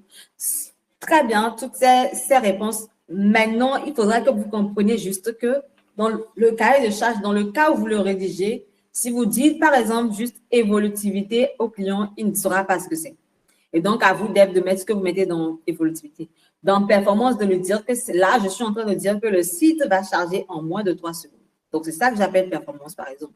Quand je dis, par exemple, responsabilité, lui dire que je veux dire que quand quelqu'un vient sur le site, que ce soit avec son portable, que ce soit avec son ordinateur, avec sa tablette, il n'aura pas les boutons décalés et tout, partout, tu vois. Donc, c'est ça. Maintenant, allons à la partie suivante. Je suis maintenant au niveau des contraintes. On a fait une présentation, on a fait l'analyse des besoins, On a mis les exigences fonctionnelles, les exigences non fonctionnelles. Maintenant, les contraintes qui vont tourner autour de notre projet. Je suis peut-être en train d'aller plus vite parce que j'ai des contraintes. Vous allez m'en excuser. Mais vous êtes libre de m'arrêter n'importe quand, de poser des questions toujours dans le chat ou bien de lever la main. Donc, contraintes techniques, par exemple, comme on a dit dans le doc, je suis sûre que vous lisez toujours. Donc, c'est là où on va déterminer l'environnement dans lequel le projet est développé. Donc, pour ce site, par exemple, est-ce qu'on va le coder en dur? Si oui, avec quelle techno? Est-ce qu'on va utiliser un CMS? Bon, je pense que je suis en train de répondre à la question, mais on va se pencher sur les exigences. Ah oui, quelqu'un me dit déjà React, donc les choix ont commencé. Ça dépendra de l'équipe de dev. Vous êtes le dev qui va travailler sur ce projet, sur le site de Miabe Hackathon. Au vu de tout ce qu'on a dit qu'on veut faire, qu'est-ce que tu utilises pour construire ce site? C'est ça la question. Donc, c'est vrai que ça dépendra de l'équipe de dev et comment ils réagissent, mais aujourd'hui, c'est vous qui êtes cette équipe. Ah, les gens aiment React par ici, React Flutter. Quel système de base de données faut-il utiliser? Voilà, belle question. Et donc, c'est là que vous répondez à ces contraintes techniques. Donc, cette question, par exemple, c'est à vous. Ouais, je pense que les gens répondent à la base. Les gens disent MongoDB, backend, Laravel pour le backend. Wow, ça devient intéressant. Ça devient intéressant. Donc, ça veut dire qu'au finish, on s'est mis d'accord que, voilà, on ne veut pas utiliser de CMS pour, Django pour le backend, MySQL pour la database, Postgres, SQL, MySQL. Je pense que ça dépend de quel développeur est sur le projet. Et comme je dis, c'est vous qui êtes sur le projet. Donc, ce que vous devez juste me dire, on suppose que c'est moi qui vous demande le site de Miabe Hackathon. C'est moi le client et je ne vous ai pas donné de cahier de charge. Donc, vous me fournissez un cahier de charge. Donc, il faudra, dans ce cas, pour chacune de vos réponses, on ne va pas forcément y aller. Quelqu'un m'a dit Nest.js et MongoDB. Donc, chacun, Firebase, je pense, pour authentification, c'est ça. Donc, ça veut dire que pour chacune de vous, vous devez pouvoir me dire, je suis allée, on va utiliser, je pense, je vais prendre juste une réponse comme ça. Hein. Quelqu'un a dit, on va utiliser Laravel pour le back-end, des gens disent React. Bon, je vais dire par exemple, vous devez me dire, je vais utiliser React parce que en fonction de ce qu'on veut faire là, ça va pouvoir garantir la scalabilité du projet. C'est-à-dire que c'est l'outil le mieux adapté. Ça, c'est une réponse que je donne comme ça. Hein. Je ne dis pas que c'est forcément ça. C'est l'outil le mieux adapté pour pouvoir contenir le flux au pic. Donc, je dois pouvoir comprendre dans vos propositions que vous voulez utiliser telle base de données en fonction de ceci. Et donc, c'est clair pour moi que on va supposer que moi, je ne comprends pas forcément le langage dev. Moi, je peux vous comprendre. Mais supposons que je suis un client pas tech. Donc, vous devez pouvoir me dire que si j'utilise Firebase, là, c'est pour ça. C'est parce que ça fait bien ceci. C'est parce que ça fait ci. Donc, si moi, je veux bien que ça soit, si j'utilise telle base de données, c'est ça. Maintenant, comment est-ce que je fais le déploiement? Je peux l'ajouter aussi dans mon CDC, OK? Pour garantir les mises à jour rapides et fiables et tout. Est-ce qu'on va faire un CICD et tout ça? Donc, je dis ça au client. Et puis, quand je dis ça, je dois pouvoir expliquer au client. Ça veut dire que pour faire des déploiements automatisés, dès que j'en fais ce changement, par exemple, on va pouvoir y aller très rapidement pour faciliter la fluidité des mises à jour et tout ça. Donc, je dois pouvoir expliquer le choix de ma stack. Sinon, ça devient donc un exercice pour convaincre, sinon soi-même et le client, de pourquoi j'utilise une stack de données. Je pense qu'on s'est compris dessus. Maintenant, par exemple, vu qu'on va peut-être mettre des photos sur le site de ce qui a déjà fait, peut-être qu'on va dire qu'on va optimiser les images pour garantir un temps de chargement rapide, par exemple. Et donc là, je prends ça en compte pour définir les technos et comment je le fais. Très bien. Je pense qu'on peut aller à React est plus simple et pourra lui faire le visuel front-end. mais aussi les mouvements. Tu vois? Donc, lui, il me dit pourquoi il est parti sur React. Il y a quelqu'un qui dit scalabilité. S'il vous plaît, je pense que j'ai manqué certains. Ah oui, oui, oui. Quelqu'un a demandé. Oui, oui. En fait, chacun parle par rapport à ce qu'il maîtrise, apparemment par rapport aux exigences. Eh bien oui, c'est peut-être normal, mais quand on a Fatoma Dao, j'arrive, s'il te plaît, je te donne la parole. Quand on a un projet, soit on se met d'accord que les spécificités du projet ne vont pas avec nos compétences et on se dit qu'on ne peut pas travailler sur le projet. Il faut pouvoir reconnaître aussi que vous ne pouvez pas travailler sur certains projets à cause des compétences que vous avez et de pouvoir se dire dans certains cas, je peux y aller avec les compétences que j'ai parce que le projet me permet d'utiliser tes stacks. Donc, voilà. Pour aujourd'hui, chacun va en fonction de ce qu'il connaît, c'est d'accord. Le mot scalabilité, quelqu'un dit, c'est en fait évolution et extensibilité, facile à changer, compatible avec les changements. Scalabilité veut dire que ton système peut grandir en tant que… En fait, on va parler de scalabilité technique quand, par exemple, ton produit est construit de manière à, comme je dis, gérer les pics. C'est-à-dire que tu peux grandir sans panne ou sans cracher. Ça veut dire que tu as pris les stacks en fonction de l'évolution de la plateforme. J'ai fait un post LinkedIn dernièrement sur la scalabilité. Vous pourrez toujours aller sur mon profil LinkedIn et peut-être le lire. Si le développeur maîtrise uniquement Django pour le back-end. Je pense que je viens de répondre à cette question. Là, par exemple, je maîtrise seulement Django pour le back-end. Donc, sur le projet sur lequel on m'a appelé, je vois que Django peut faire l'affaire. Pas que je vais grouiller et puis le client va avoir des problèmes plus tard. Hein. Je vois que Django peut faire l'affaire, j'y vais. Mais je comprends que la techno que je maîtrise ne peut pas être utilisée sur le projet. Je dis clairement que je ne peux pas travailler sur le projet. Ben, c'est juste ça, quoi. Donc, maintenant, contraintes organisationnelles. Donc, là, par exemple, là, on ne va pas vraiment traîner dessus.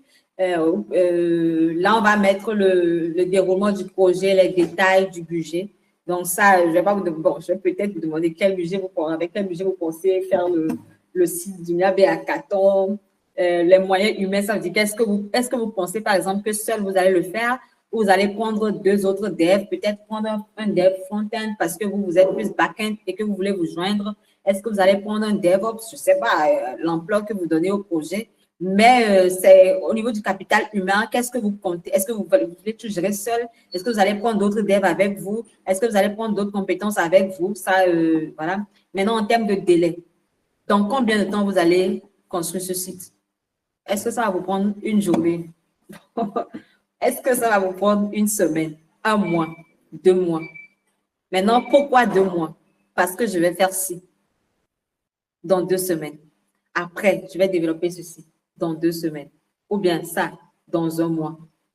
Ainsi de suite. Donc, pour dire, par exemple, peut-être qu'on va prendre une semaine pour les conceptions de maquettes, valider avec le client, enfin, valider avec moi qui suis le client.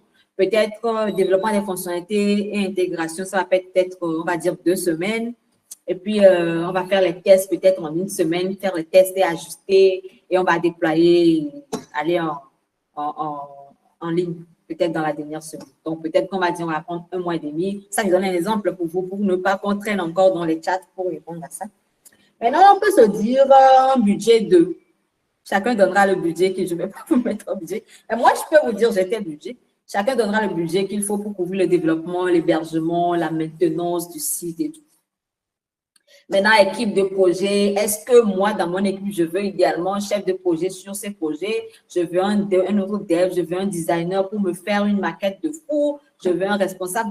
En fait, c'est moi qui vois, en fonction de ce qu'on m'a demandé, quelle main, quel capital, quelle ressource humaine j'ai besoin de m'ajouter. Maintenant, contraintes réglementaires, je vais bouger dessus sur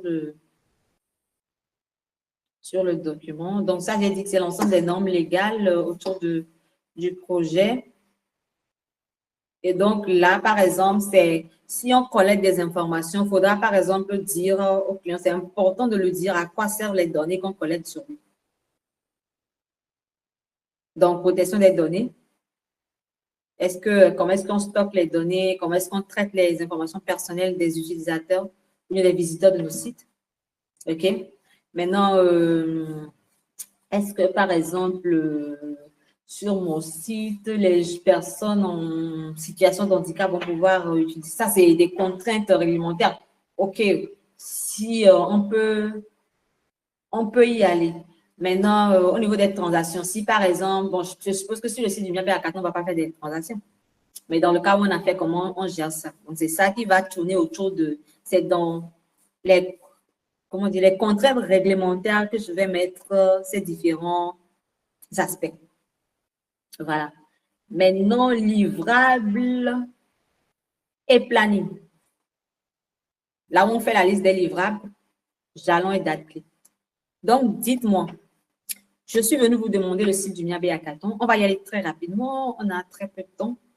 Qu'est-ce que vous me livrez en définitive?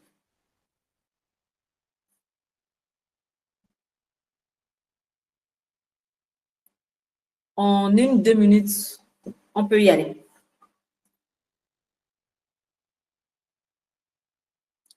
Qu'est-ce que vous me livrez? Donc, je dis par exemple, est-ce que vous allez me fournir un prototype d'abord, avant de me faire le site web? Est-ce que vous allez me fournir la documentation? Est-ce que c'est en fait ça ma question? Qu'est-ce que j'ai comme livrable?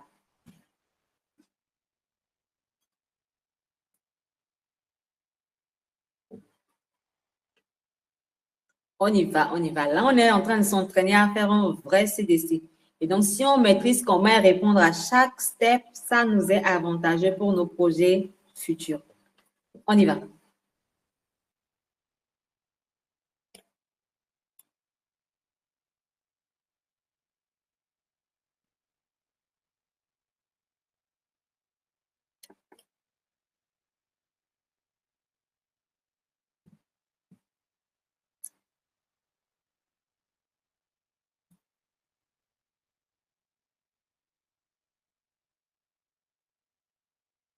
Comme je suis avec vous, est-ce que je peux vous donner un exemple de site et vous justifier pourquoi?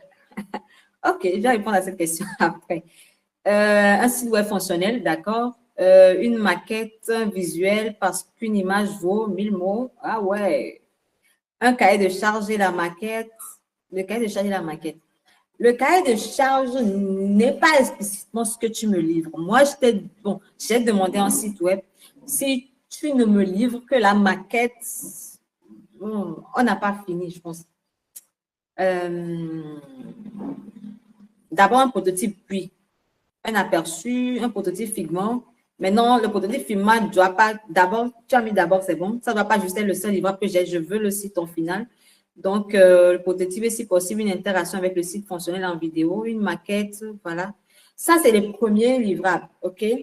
Donc, les premiers livrables, ça peut être le prototype, comme vous l'avez dit, avec des interactions. C'est vous qui voyez. Maintenant, je dois pouvoir avoir comme second livrable, une fois que j'ai validé le prototype, mon site web est, comme quelqu'un l'a dit, fonctionnel.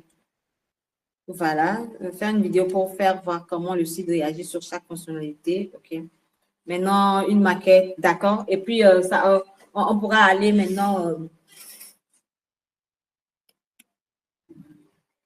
Le livrable, ce n'est pas le site web final. En fait, il y a plusieurs livrables sur ce projet. Comme je dis, par exemple, le prototype dont tes camarades parlent, c'est aussi un des livrables que je peux avoir sur ce projet. Ça veut dire qu'en premier, on m'offre un premier livrable qui est la maquette de mon site web qu'on valide ensemble. Donc, ça, c'est un des livrables. OK? Et le site web fonctionnel aussi, c'est un livrable. C'est vrai que c'est le livrable final, mais c'est aussi un des livrables. Ce n'est pas que le seul sur ce projet. C'est juste pourquoi est-ce que j'accepte les réponses comme le prototype, Figma et tout ça. J'espère que j'ai répondu à ta question. Maintenant, OK, d'accord, tu comprends bien. Maintenant, quelqu'un me posait la question sur le budget. Je vais répondre. En fait, pour travailler avec les créatifs, moi, j'ai compris que c'est vrai, tu as dans des conditions où tu as ton budget, c'est ce que tu as. Mais c'est le créatif qui définit en fait le budget final. Parce que lui, il vend son expérience, il vend le temps, il vend tout ce qui va avec. Donc, moi, je peux venir te dire que pour le site du Mia Hackathon, j'ai mis 500 $. Bon, pourquoi je parle en dollars? Genre, je peux venir vous dire que j'ai peut-être 800 000 pour le site de Miabe Hackathon. Je peux venir vous dire que j'ai peut-être 500 000 pour le site du Miabe Hackathon. C'est mon budget en tant que client. Je dis que j'ai 500 000 maximum à mettre. Maintenant, à toi, par exemple, de voir ou de te conformer, de dire que, par exemple, pour la techno à laquelle je pensais 500 000, ça va te cracher. Et donc, me dire à moi en tant que client que si tu vas sur 500 000, ou bien je vais plutôt te faire, au lieu de te coder le site en dur, comme on a dit avec React et tout ça là, je vais plutôt te faire avec un CMS rapidement. Et puis, quand tu vas évoluer, on va avoir plus de... C'est en fait une discussion, quoi. Vous voyez ce que je veux dire? Donc, moi, j'ai mon budget. Vous avez la comparaison avec ce que vous vous offrez. Et puis, les technos que vous utilisez. Si ça vous permet de rester dans le budget, vous y allez. Mais sinon, on explique au client. OK. Maintenant, au niveau des... Ouais, je pense qu'on a bientôt fini. Donc, jalons et dates clés, c'est là que vous allez dire, par exemple, au client que, voilà, la première semaine, on va faire... quelqu'un demande, la maquette sera sous quelle forme? Tu as raté la partie là. On y reviendra si possible. Donc, c'est là que vous allez dire, par exemple, que la première semaine, vous allez faire une réunion de lancement, comprendre ce que le client veut, valider, tout ça, tout ça, tout ça. Maintenant, dire par exemple que dans les 2-4 semaines, vous allez développer telle fonctionnalité, et faire les tests après, voilà, et mettre en ligne tel. Donc, c'est ça, vous allez définir le jalon. Je pense que j'ai une question. Est-ce que c'est le client lui-même qui gère lui-même l'hébergement? Quand tu dis gérer, est-ce que tu veux me parler de financier? Si tu me parles de financier, le client peut te dire pour le site que je veux. Moi-même, j'ai déjà un autre domaine hébergé ici. Je veux juste que tu construises. Ou bien il part de zéro, et donc toi, tu inclus ça dans ton budget et tu gères totalement. Donc, ça dépend de qui tu as en face de toi. OK. Pour la présentation du livrable, on doit héberger le site ou le présenter en local. Y a-t-il une solution pour échanger avec les clients et collaborateurs tout au long du projet? Donc, pour la présentation du livrable, comme j'ai dit, on a eu plusieurs livrables. Donc, au niveau de la maquette, par exemple, que tu présentes au client, à ce stade, tu n'es pas forcément obligé d'avoir déjà hébergé le site parce que tu n'y es pas encore, OK? Mais pendant que, enfin, par exemple, à la première présentation, si tu penses, et si vous vous accordez avec le client, tu peux lui présenter, si c'est une réunion en ligne, tu peux lui présenter en local et tu lui dis, je suis en train de payer le notre domaine, je vais l'héberger ici. Mais c'est en fait un processus de collaboration, vous devez vous entendre dessus. Mais au final, ça c'est, en tout cas, pendant le projet, mais au final, il doit l'avoir en ligne, ça on est d'accord. Donc, pour ça, son livre final, il doit l'avoir en ligne, il doit pouvoir y accéder quand il est dans sa chambre, pas juste sur ton ordinateur. OK. Je peux essayer la techno à utiliser, oui. Donc, vous avez l'obligation aussi de peser, de voir.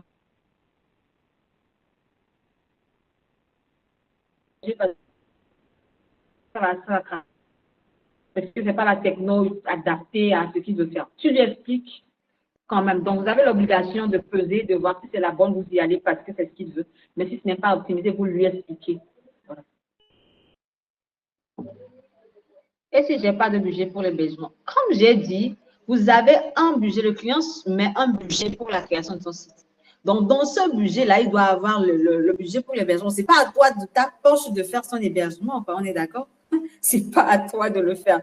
Donc, c'est inclus dans son budget. Soit il a déjà, il te le dit, enlève ça de la proposition que tu vas me faire, soit il n'a pas encore et tu l'inclus dans sa proposition.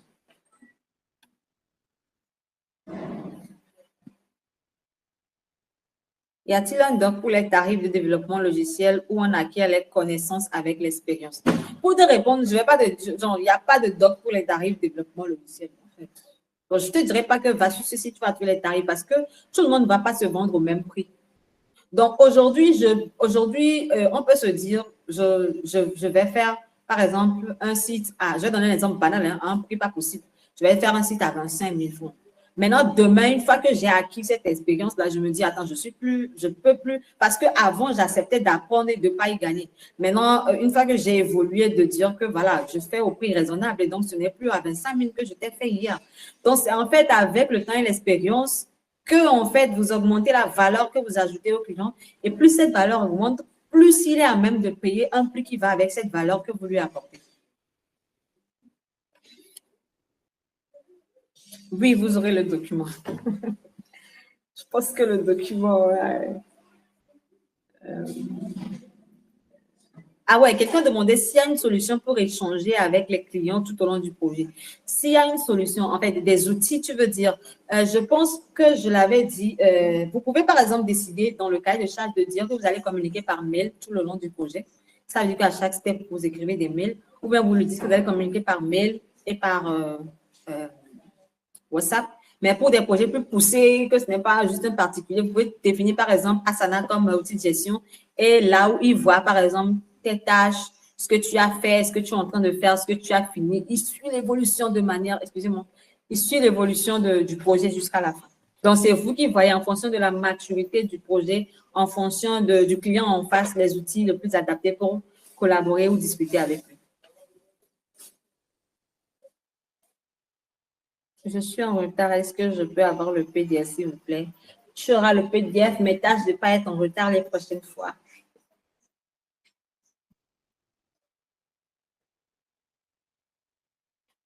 OK, donc comme je disais, au niveau des modalités de suivi ou des... par exemple, c'est là que vous allez dire au client que vous allez faire des points chaque semaine ou chaque 2 semaines pour valider l'avancement. Donc, pendant le point, vous le présentez où ça en est, il valide, il dit OK, donc on fait cet ajustement et vous évoluez. Ou soit vous le dites, c'est là où vous le dites qu'on va gérer avec Trello, avec Asana, pour que tu suives ce que je suis en train de faire aujourd'hui, ce que j'ai déjà fait, ce qui est en cours, ce qui est terminé. Et donc, que tu suis jusqu'à la fin. Et puis, que par exemple, lui dire que vous allez faire des validations itératives. Donc, la maquette, il valide avant que vous ne passiez au développement, que ce soit clair. Donc, que ce ne soit pas que, voilà, il n'a pas validé et puis vous êtes allé au développement et puis il dit non, non, attends, je dois revenir ici. Donc, vous vous mettez d'accord que c'est maquette, je développe, on teste et on déploie, par exemple. Ça peut être un poste. Il y a quelqu'un pour me répondre. Habib, j'ai répondu à ta question. Est-ce que tu peux avoir le PDF? J'ai dit oui, mais de tâcher d'être à l'heure les prochaines fois. Après la livraison du projet fonctionnel, si au bout d'un moment, le client demande une intégration de nouvelles fonctionnalités, ce sera facturé. Très belle question. Pourquoi je dis que le cahier de charge, il est important pour nous, ou bien pour nous? Dans le cahier de charge, on a défini que le budget pour implémenter telle fonctionnalité, c'est telle somme. Donc, je précise dans mon cahier de charge que, en fait, on sait que tout projet appelé à évoluer, à moins que c'est juste un projet statique et oui, voilà, peut-être juste un site vitrine, je ne vais pas trop travailler dessus. À la longue, le client n'a pas pour ambition de grandir. Mais pour un projet évolutif, tu dois, en tant que dev, comprendre que aujourd'hui, on a telle fonctionnalité, mais d'autres peuvent s'ajouter. Et ceux qui vont s'ajouter là ne sont pas dans la facture que je te fais aujourd'hui. Donc, le client aussi doit comprendre que si aujourd'hui, genre, je t'ai fait un site sur lequel tu n'acceptes pas des paiements, OK? Il y a un budget pour ça. Et donc, demain, si tu veux vendre sur ton site et donc pouvoir accepter des paiements, ça fait partie d'une autre fonctionnalité supplémentaire et donc, on discute des fonctionnalités supplémentaires à ajouter. Donc, tu peux juste mettre dans le cahier de charge que pour des fonctionnalités supplémentaires ou additives, on pourra discuter, rediscuter des budgets. Donc, ça veut dire qu'à ce moment où vous ajoutez la fonctionnalité de paiement, le cahier de charge est mis peut-être à jour pour vous permettre de toujours suivre, OK? Donc, ça lui sera bien évidemment facturé si ça ne l'était pas. Maintenant, après, si c'était une tâche qui était dans la facture première, mais que tu n'as pas pu finaliser, ça veut dire que quand il le demande, tu ne le factures plus. Est-ce que le CDC peut être retenu comme une preuve en cas de non voulu? Oui, oui. En cas de non voulu. Pourquoi, en fait, le CDC, j'ai dit que les deux parties se mettent d'accord sur chaque point. Maintenant, dans quel cas est-ce que tu peux le prendre comme non voulu? C'est dans le cas où tu n'as pas rédigé le CDC que pour toi. Si tu redis le CDC que ce n'est que sur ton ordinateur, le client n'a jamais pris possession, tu ne pourras pas lui dire que j'avais dit que je vais mettre ce bouton en rouge et donc parce que tu ne le veux pas en rouge, ce n'est pas ma faute, je le change plus parce qu'il n'a jamais pris connaissance de ton CDC. Mais si vous l'avez fait en collaboration, vous vous êtes mis d'accord et puis vous avez commencé et donc les ajustements, il comprend qu'il est en train de revenir sur des choix qu'il avait acceptés. Et donc, il comprend que ça peut affecter le timeline, que ça peut affecter la deadline que vous avez mis dessus et que peut-être ça peut générer des coûts supplémentaires.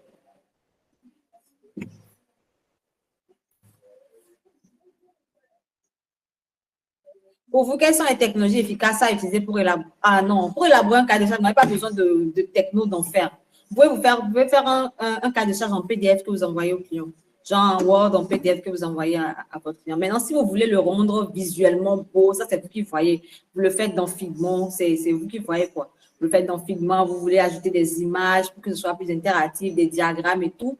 Mais à la fin, c'est un PDF que tu envoies au client. Ce n'est pas quelque chose que tu codes, c'est un document, mais qui va suivre le... Et ça peut être un Word que vous modifiez au fur et à mesure que puisqu'on a dit que c'est un document vivant, au fur et à mesure que les directions changent et tout ça. Donc, tu n'as pas besoin de techno d'en faire pour faire un CDC.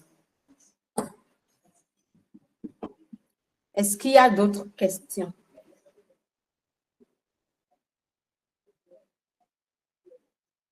Le rapport entre le contrat et le CDC.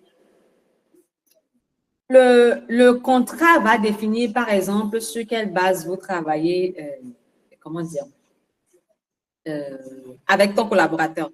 C'est-à-dire que c'est sur le contrat qu'il va pouvoir mettre, par exemple, que, je ne sais pas si c'est une entreprise qui t'a engagé pour 2 semaines ou bien pour un CDD, qu'il te paye telle somme pour lui développer tel projet, que voilà, tu as ces contraintes envers lui, tu dois venir à 8 heures, partir à 18 heures, tu dois par exemple travailler en ligne ou en présentiel et donc c'est dans le contrat qu'il va mettre ça par exemple et que vous signez à 2.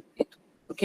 Mais le cahier de charge, lui, va pouvoir mettre en gros le projet. Le contrat va être plus contractuel, genre mettre autour de vous des contraintes réglementaires pour qu'en fait votre collaboration soit régie par la loi en vigueur dans le secteur ou bien dans la ville où vous travaillez.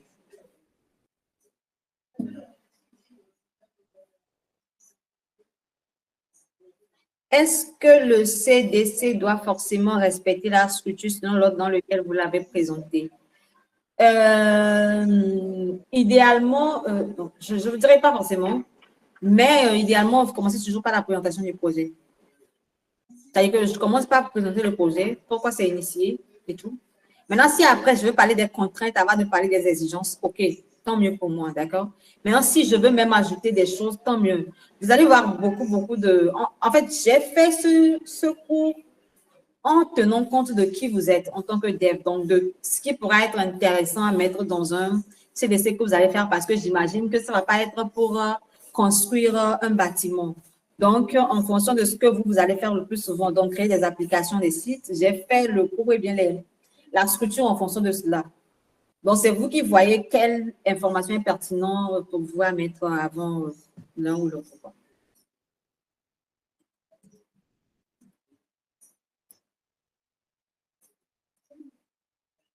Est-ce que le CDC doit... Ah ouais, j'ai déjà répondu à cette question. Okay.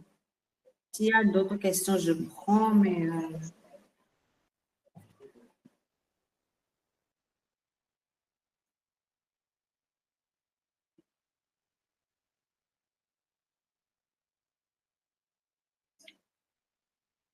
Est-ce qu'on a d'autres questions?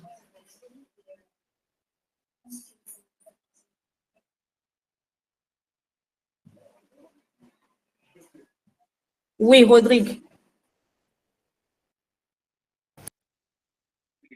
S'il vous plaît, madame, on peut avoir le cahier de charge dans le groupe même. Dans le groupe, bon, si vous avez un groupe, je n'y suis pas, donc je vais envoyer le groupe tel que je l'ai conçu à l'équipe. Je mets bien à quelqu'un et puis vous le transmettez. D'accord.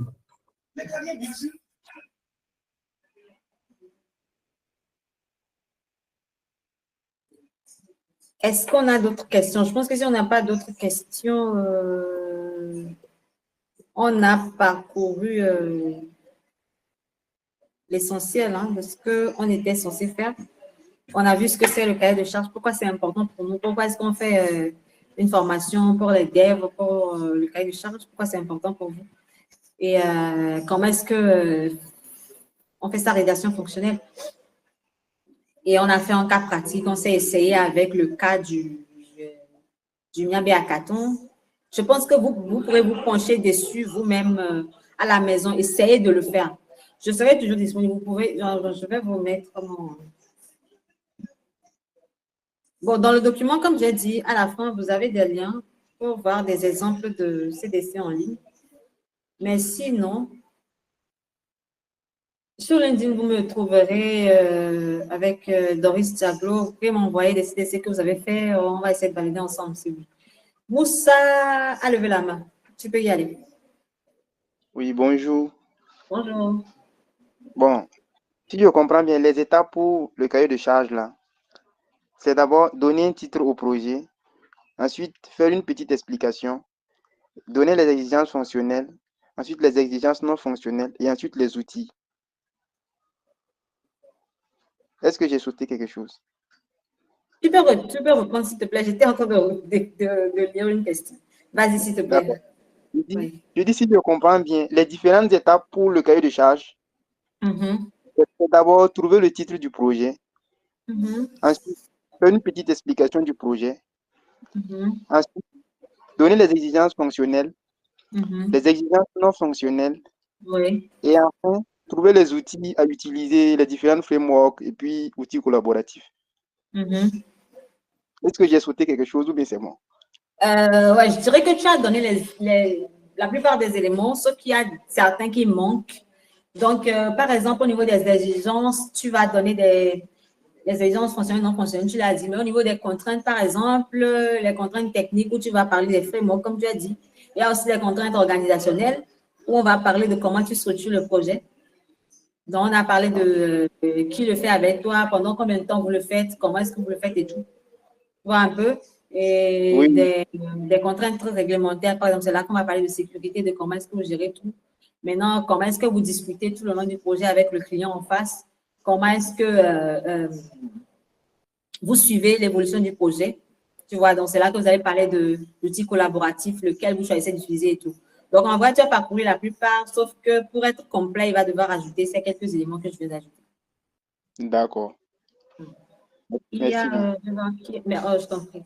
Il y a qui a levé la main. Habib, tu peux y aller, s'il te plaît.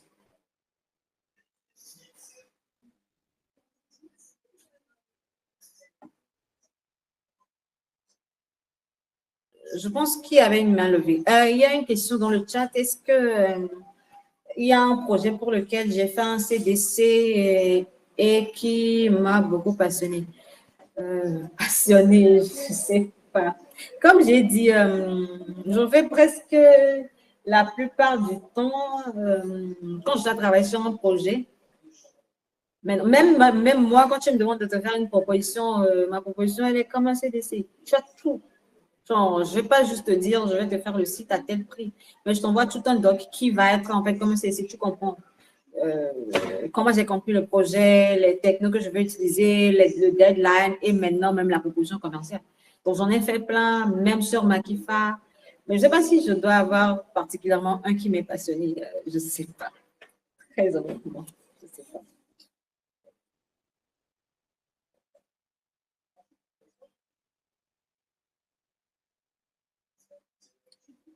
Bien, si on n'a pas de questions, je pense que voilà, vous aurez mon boss pour m'écrire à chaque fois que vous en aurez besoin, que ce soit sur le CDC ou que ce soit sur d'autres aspects tech ou business, on pourra toujours discuter. Maintenant, je ne sais pas si Daniel a quelque chose à ajouter. Avant peut-être qu'on prenne, si besoin, les impressions sur le le cours, si vous avez pu retenir quelque chose. Si aujourd'hui, c'est important pour moi de savoir si aujourd'hui vous êtes en mesure de rédiger un CDC ou si demain vous êtes en mesure de former d'autres personnes à faire ce CDC. Maxime, tu peux y aller s'il te plaît. Donc, oui, s'il vous plaît, de mon madame. côté, il n'y a rien à... J'ai une question. Oui. Et ma question, en fait, c'était à propos du CDC. C'est que j'aimerais savoir si, étant donné qu'on a des développeurs front-end, back-end, si un client demande un CDC, maintenant, toi qui es chargé du front-end, celui du back-end, c'est pas, c'est toi qui cherches le back-end ou bien si le demandeur lui-même décide de chercher quelqu'un du back-end, les deux font leur cahier de charge à part ou bien sont obligés de de communiquer ensemble afin de faire un cahier de charge pour donner au demandeur. Le cahier de charge doit être votre langage commun. Omar, s'il te plaît, ok. Le cahier de charge doit être votre langage commun. Donc, Habib, tu pourras parler dès que je finis de lui répondre, d'accord? Donc, si c'est vous qui choisissez votre collaborateur, ça veut dire que vous travaillez ensemble. Vous voyez comment est-ce que moi qui suis front-end, toi qui es back-end, comment est-ce qu'on travaille sur ce projet? Si c'est le client qui te le propose parce que tu as dit que tu es front-end et que tu voudrais quelqu'un qui t'épaule au niveau du back-end, il faudra que vous deux, vous puissiez travailler ensemble. Sinon, tu choisis une techno qui ne communique pas bien avec ce que lui veut faire et vous allez différemment avec vos cahiers de charge. Au final, vous allez avoir de la cata. Donc, c'est un langage commun que vous parlez. Toutes les équipes en collaboration doivent parler ce même langage. Habib avait levé la main. Je ne sais pas s'il veut toujours poser sa question ou s'il est satisfait.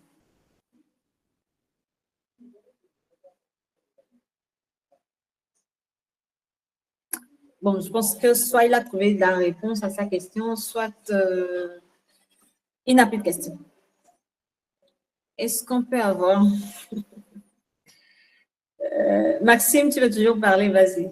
Oui, désolé, je n'aimerais pas monopoliser la parole, mais il y a une question qui vient de susciter un doute. C'est que si je prends le contexte d'où notre localité, par exemple, moi je suis à Kara, et le demandeur, c'est quelqu'un de, je peux dire, d'illettré, bon, pas d'illettré, mais qui comprend pas assez le langage, bon, que moi je comprends. Maintenant, comment je vais faire pour le rédiger, le CDC? Ok, donc tu as un demandeur en face de toi qui soit ne pourra peut-être pas... Bon, déjà, si la personne te demande un site web, il lit au moins. Bon, je suppose. Mais à ton état, ça veut dire qu'il ne pourra pas vraiment comprendre que tu as dit que tu vas utiliser React parce que ça, c'est ce que je peux comprendre. Maintenant, dans ce cas, ce que tu peux faire, c'est que toi, quand même, tu as ton CDC complet qui te permet de savoir que tu vas utiliser ton React ou bien ton Vue.js pour faire si tu vas dire tes deadlines. Mais en vrai, ce CDC, tu essaies de le lui communiquer. Vous pouvez faire une réunion, par exemple, où tu lui dis, OK, j'ai fait un document dans lequel j'ai mis, on va faire le projet sur un mois. Dans la première semaine, je vais faire telle partie, une partie, je vais te présenter et après, je vais vraiment développer, je vais te présenter aussi et puis on valide au fur et à mesure. Donc, tu dois être en mesure au moins de lui communiquer la compréhension que tu as eu du projet qu'il t'a expliqué. Donc, je comprends que tu veux faire ci. Qu'est-ce que tu veux que les utilisateurs finaux puissent faire par le site? Maintenant, c'est comme ça que moi, je veux le faire. Je vais pouvoir te le faire dans un mois avec tel budget et tel et tel et tel. Donc, pour la personne qui ne va pas pouvoir comprendre que tu veux utiliser tel techno, tu as ton CDC qui te permet d'avoir une ligne directive pour toi, mais tu lui fais comprendre en fait les éléments que lui peut comprendre pour que vous alliez en fait sur une même longueur d'onde.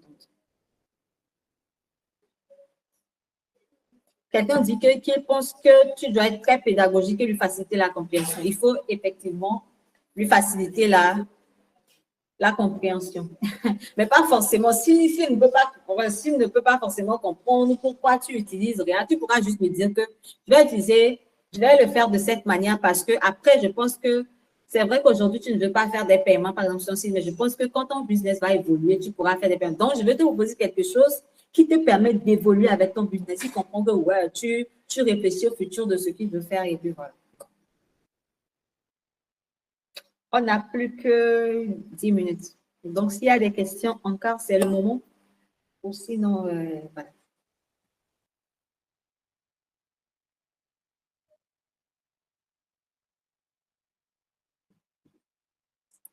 Ouais, Maxime, vas-y. Comme personne ne veut parler, j'ai aussi une autre question.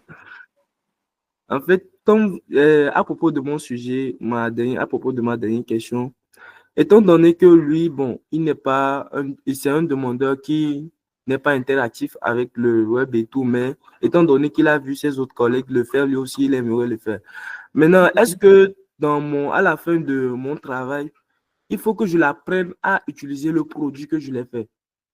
Maintenant, en l'apprenant comment l'utiliser, est-ce que je vais facturer l'utilisation? C'est-à-dire, je dois un peu bannir une partie de mon temps totalement, le montrer comment il doit faire ça. Avec nos vieux, là, vous voyez comment. Je ne sais pas si vous me comprenez, quoi. Je comprends, je te comprends.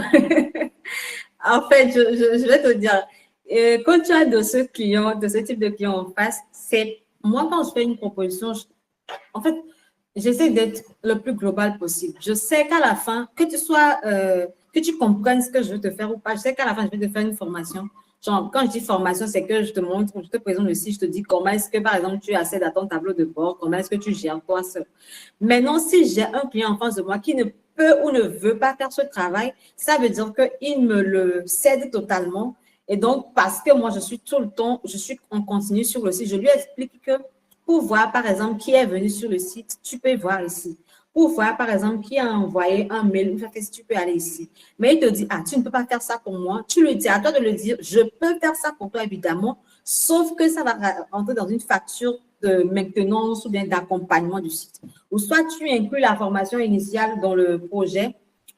Tu sais que dans le pricing que tu as fait, tu as mis 2 heures de peut-être réunion en ligne où tu vas lui montrer son dashboard. C'est comme ça qu'il voit tout pour quelqu'un qui maîtrise. Et puis, il prend la main sur le site. Voilà.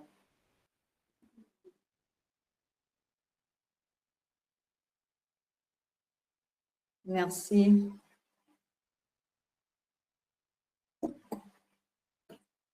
Bon, je pense que j'ai répondu à beaucoup d'inquiétudes de Massim. Merci. Maintenant,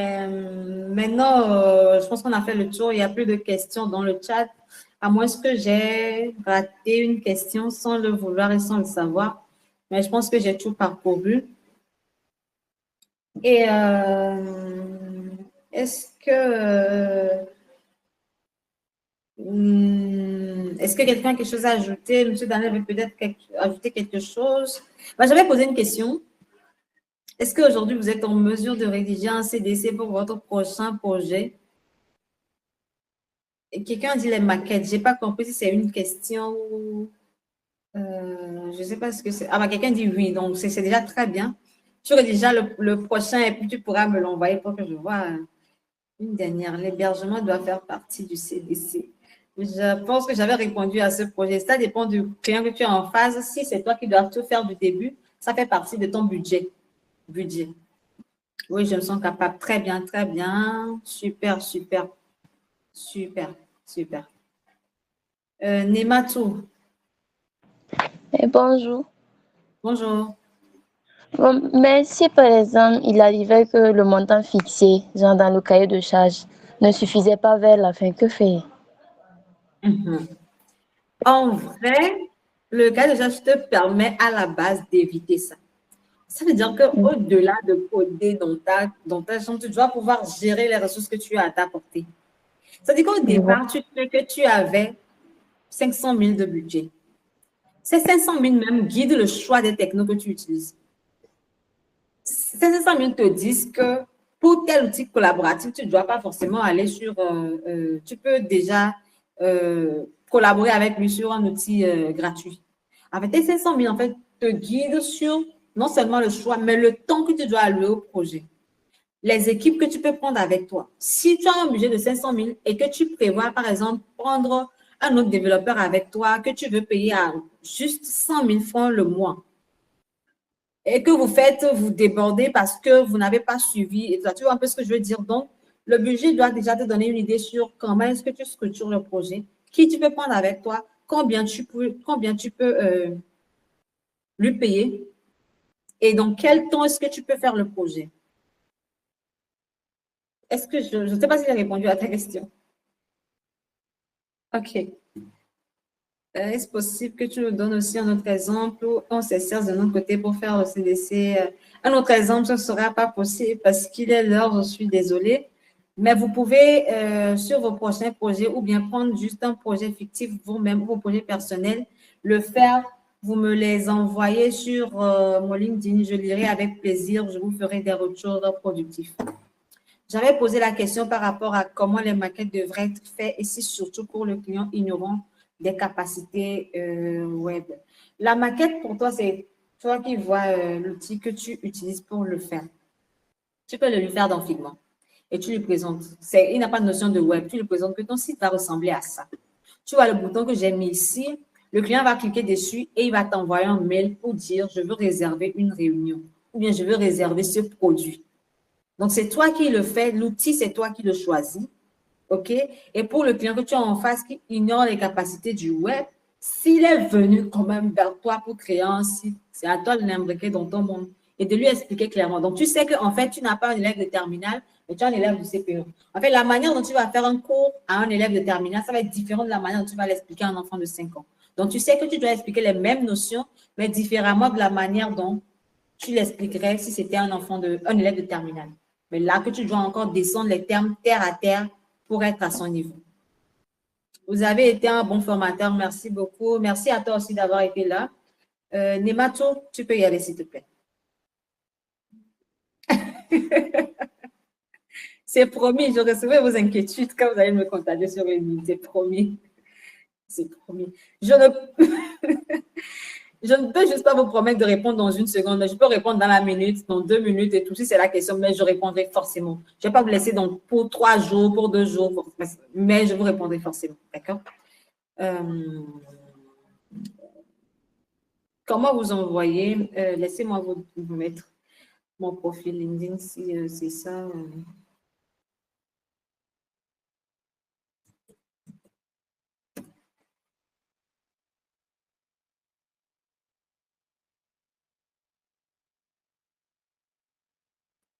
Merci. Là, je suis...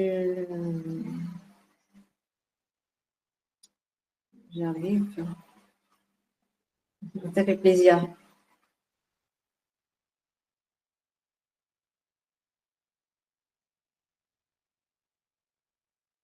Vous aimeriez ne pas faire de time-out. Je suis juste désolée. Il y a juste d'autres occupations qui me veulent. Merci à vous aussi. Là, je vous envoie juste mon... Je n'ai pas une connexion aussi fluide que ça, apparemment. D'accord.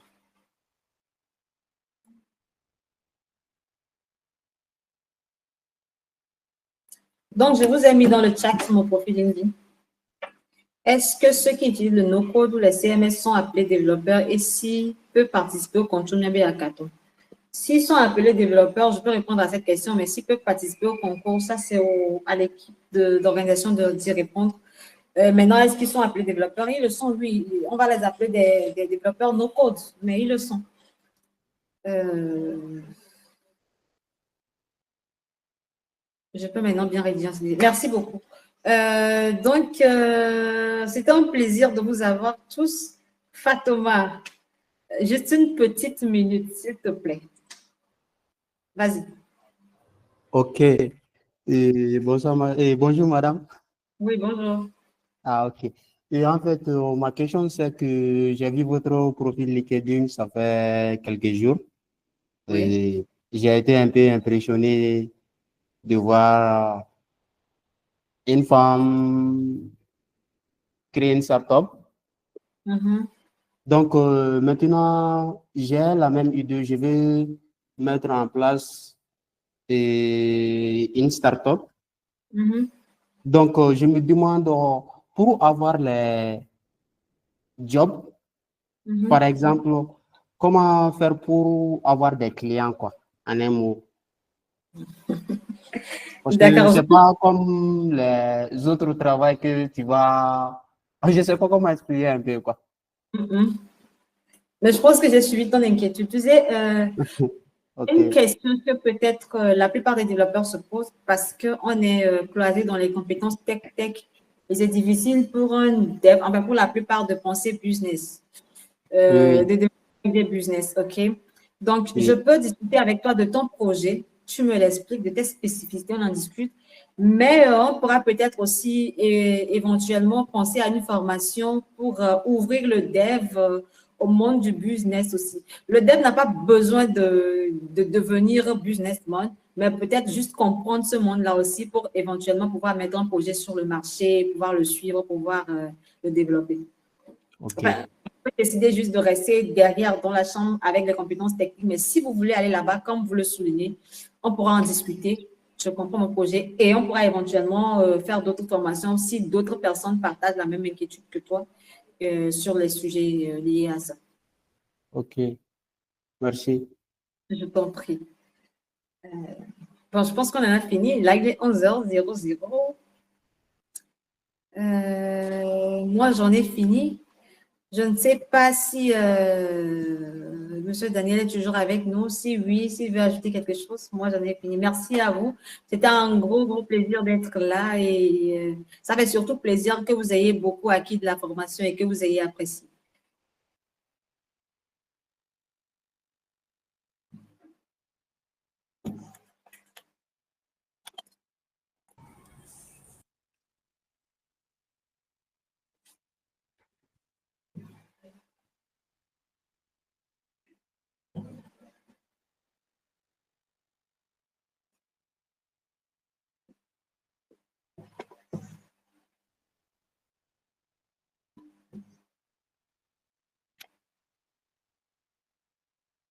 Je n'oublierai pas, je le transmets tout de suite et on pourra vous l'envoyer. Je n'oublierai pas le document. Bien, je pense que moi, je peux vous laisser parce que je pense que soit M. Daniel n'est pas avec nous, soit il n'a plus quelque chose à ajouter. Ah, ok. Non, je n'ai particulièrement pas autre chose à ajouter. Donc, merci à vous aussi et merci à tous ceux qui ont pu, voilà, pu participer à la formation pendant tous les 2 heures. Merci, je ne vous abandonne pas, on garde le contact. Je serai toujours là pour répondre à vos inquiétudes, pour vous accompagner. Au plaisir. Je ne vous abandonne pas, je dois juste y aller venir. Merci, gros merci et à très vite.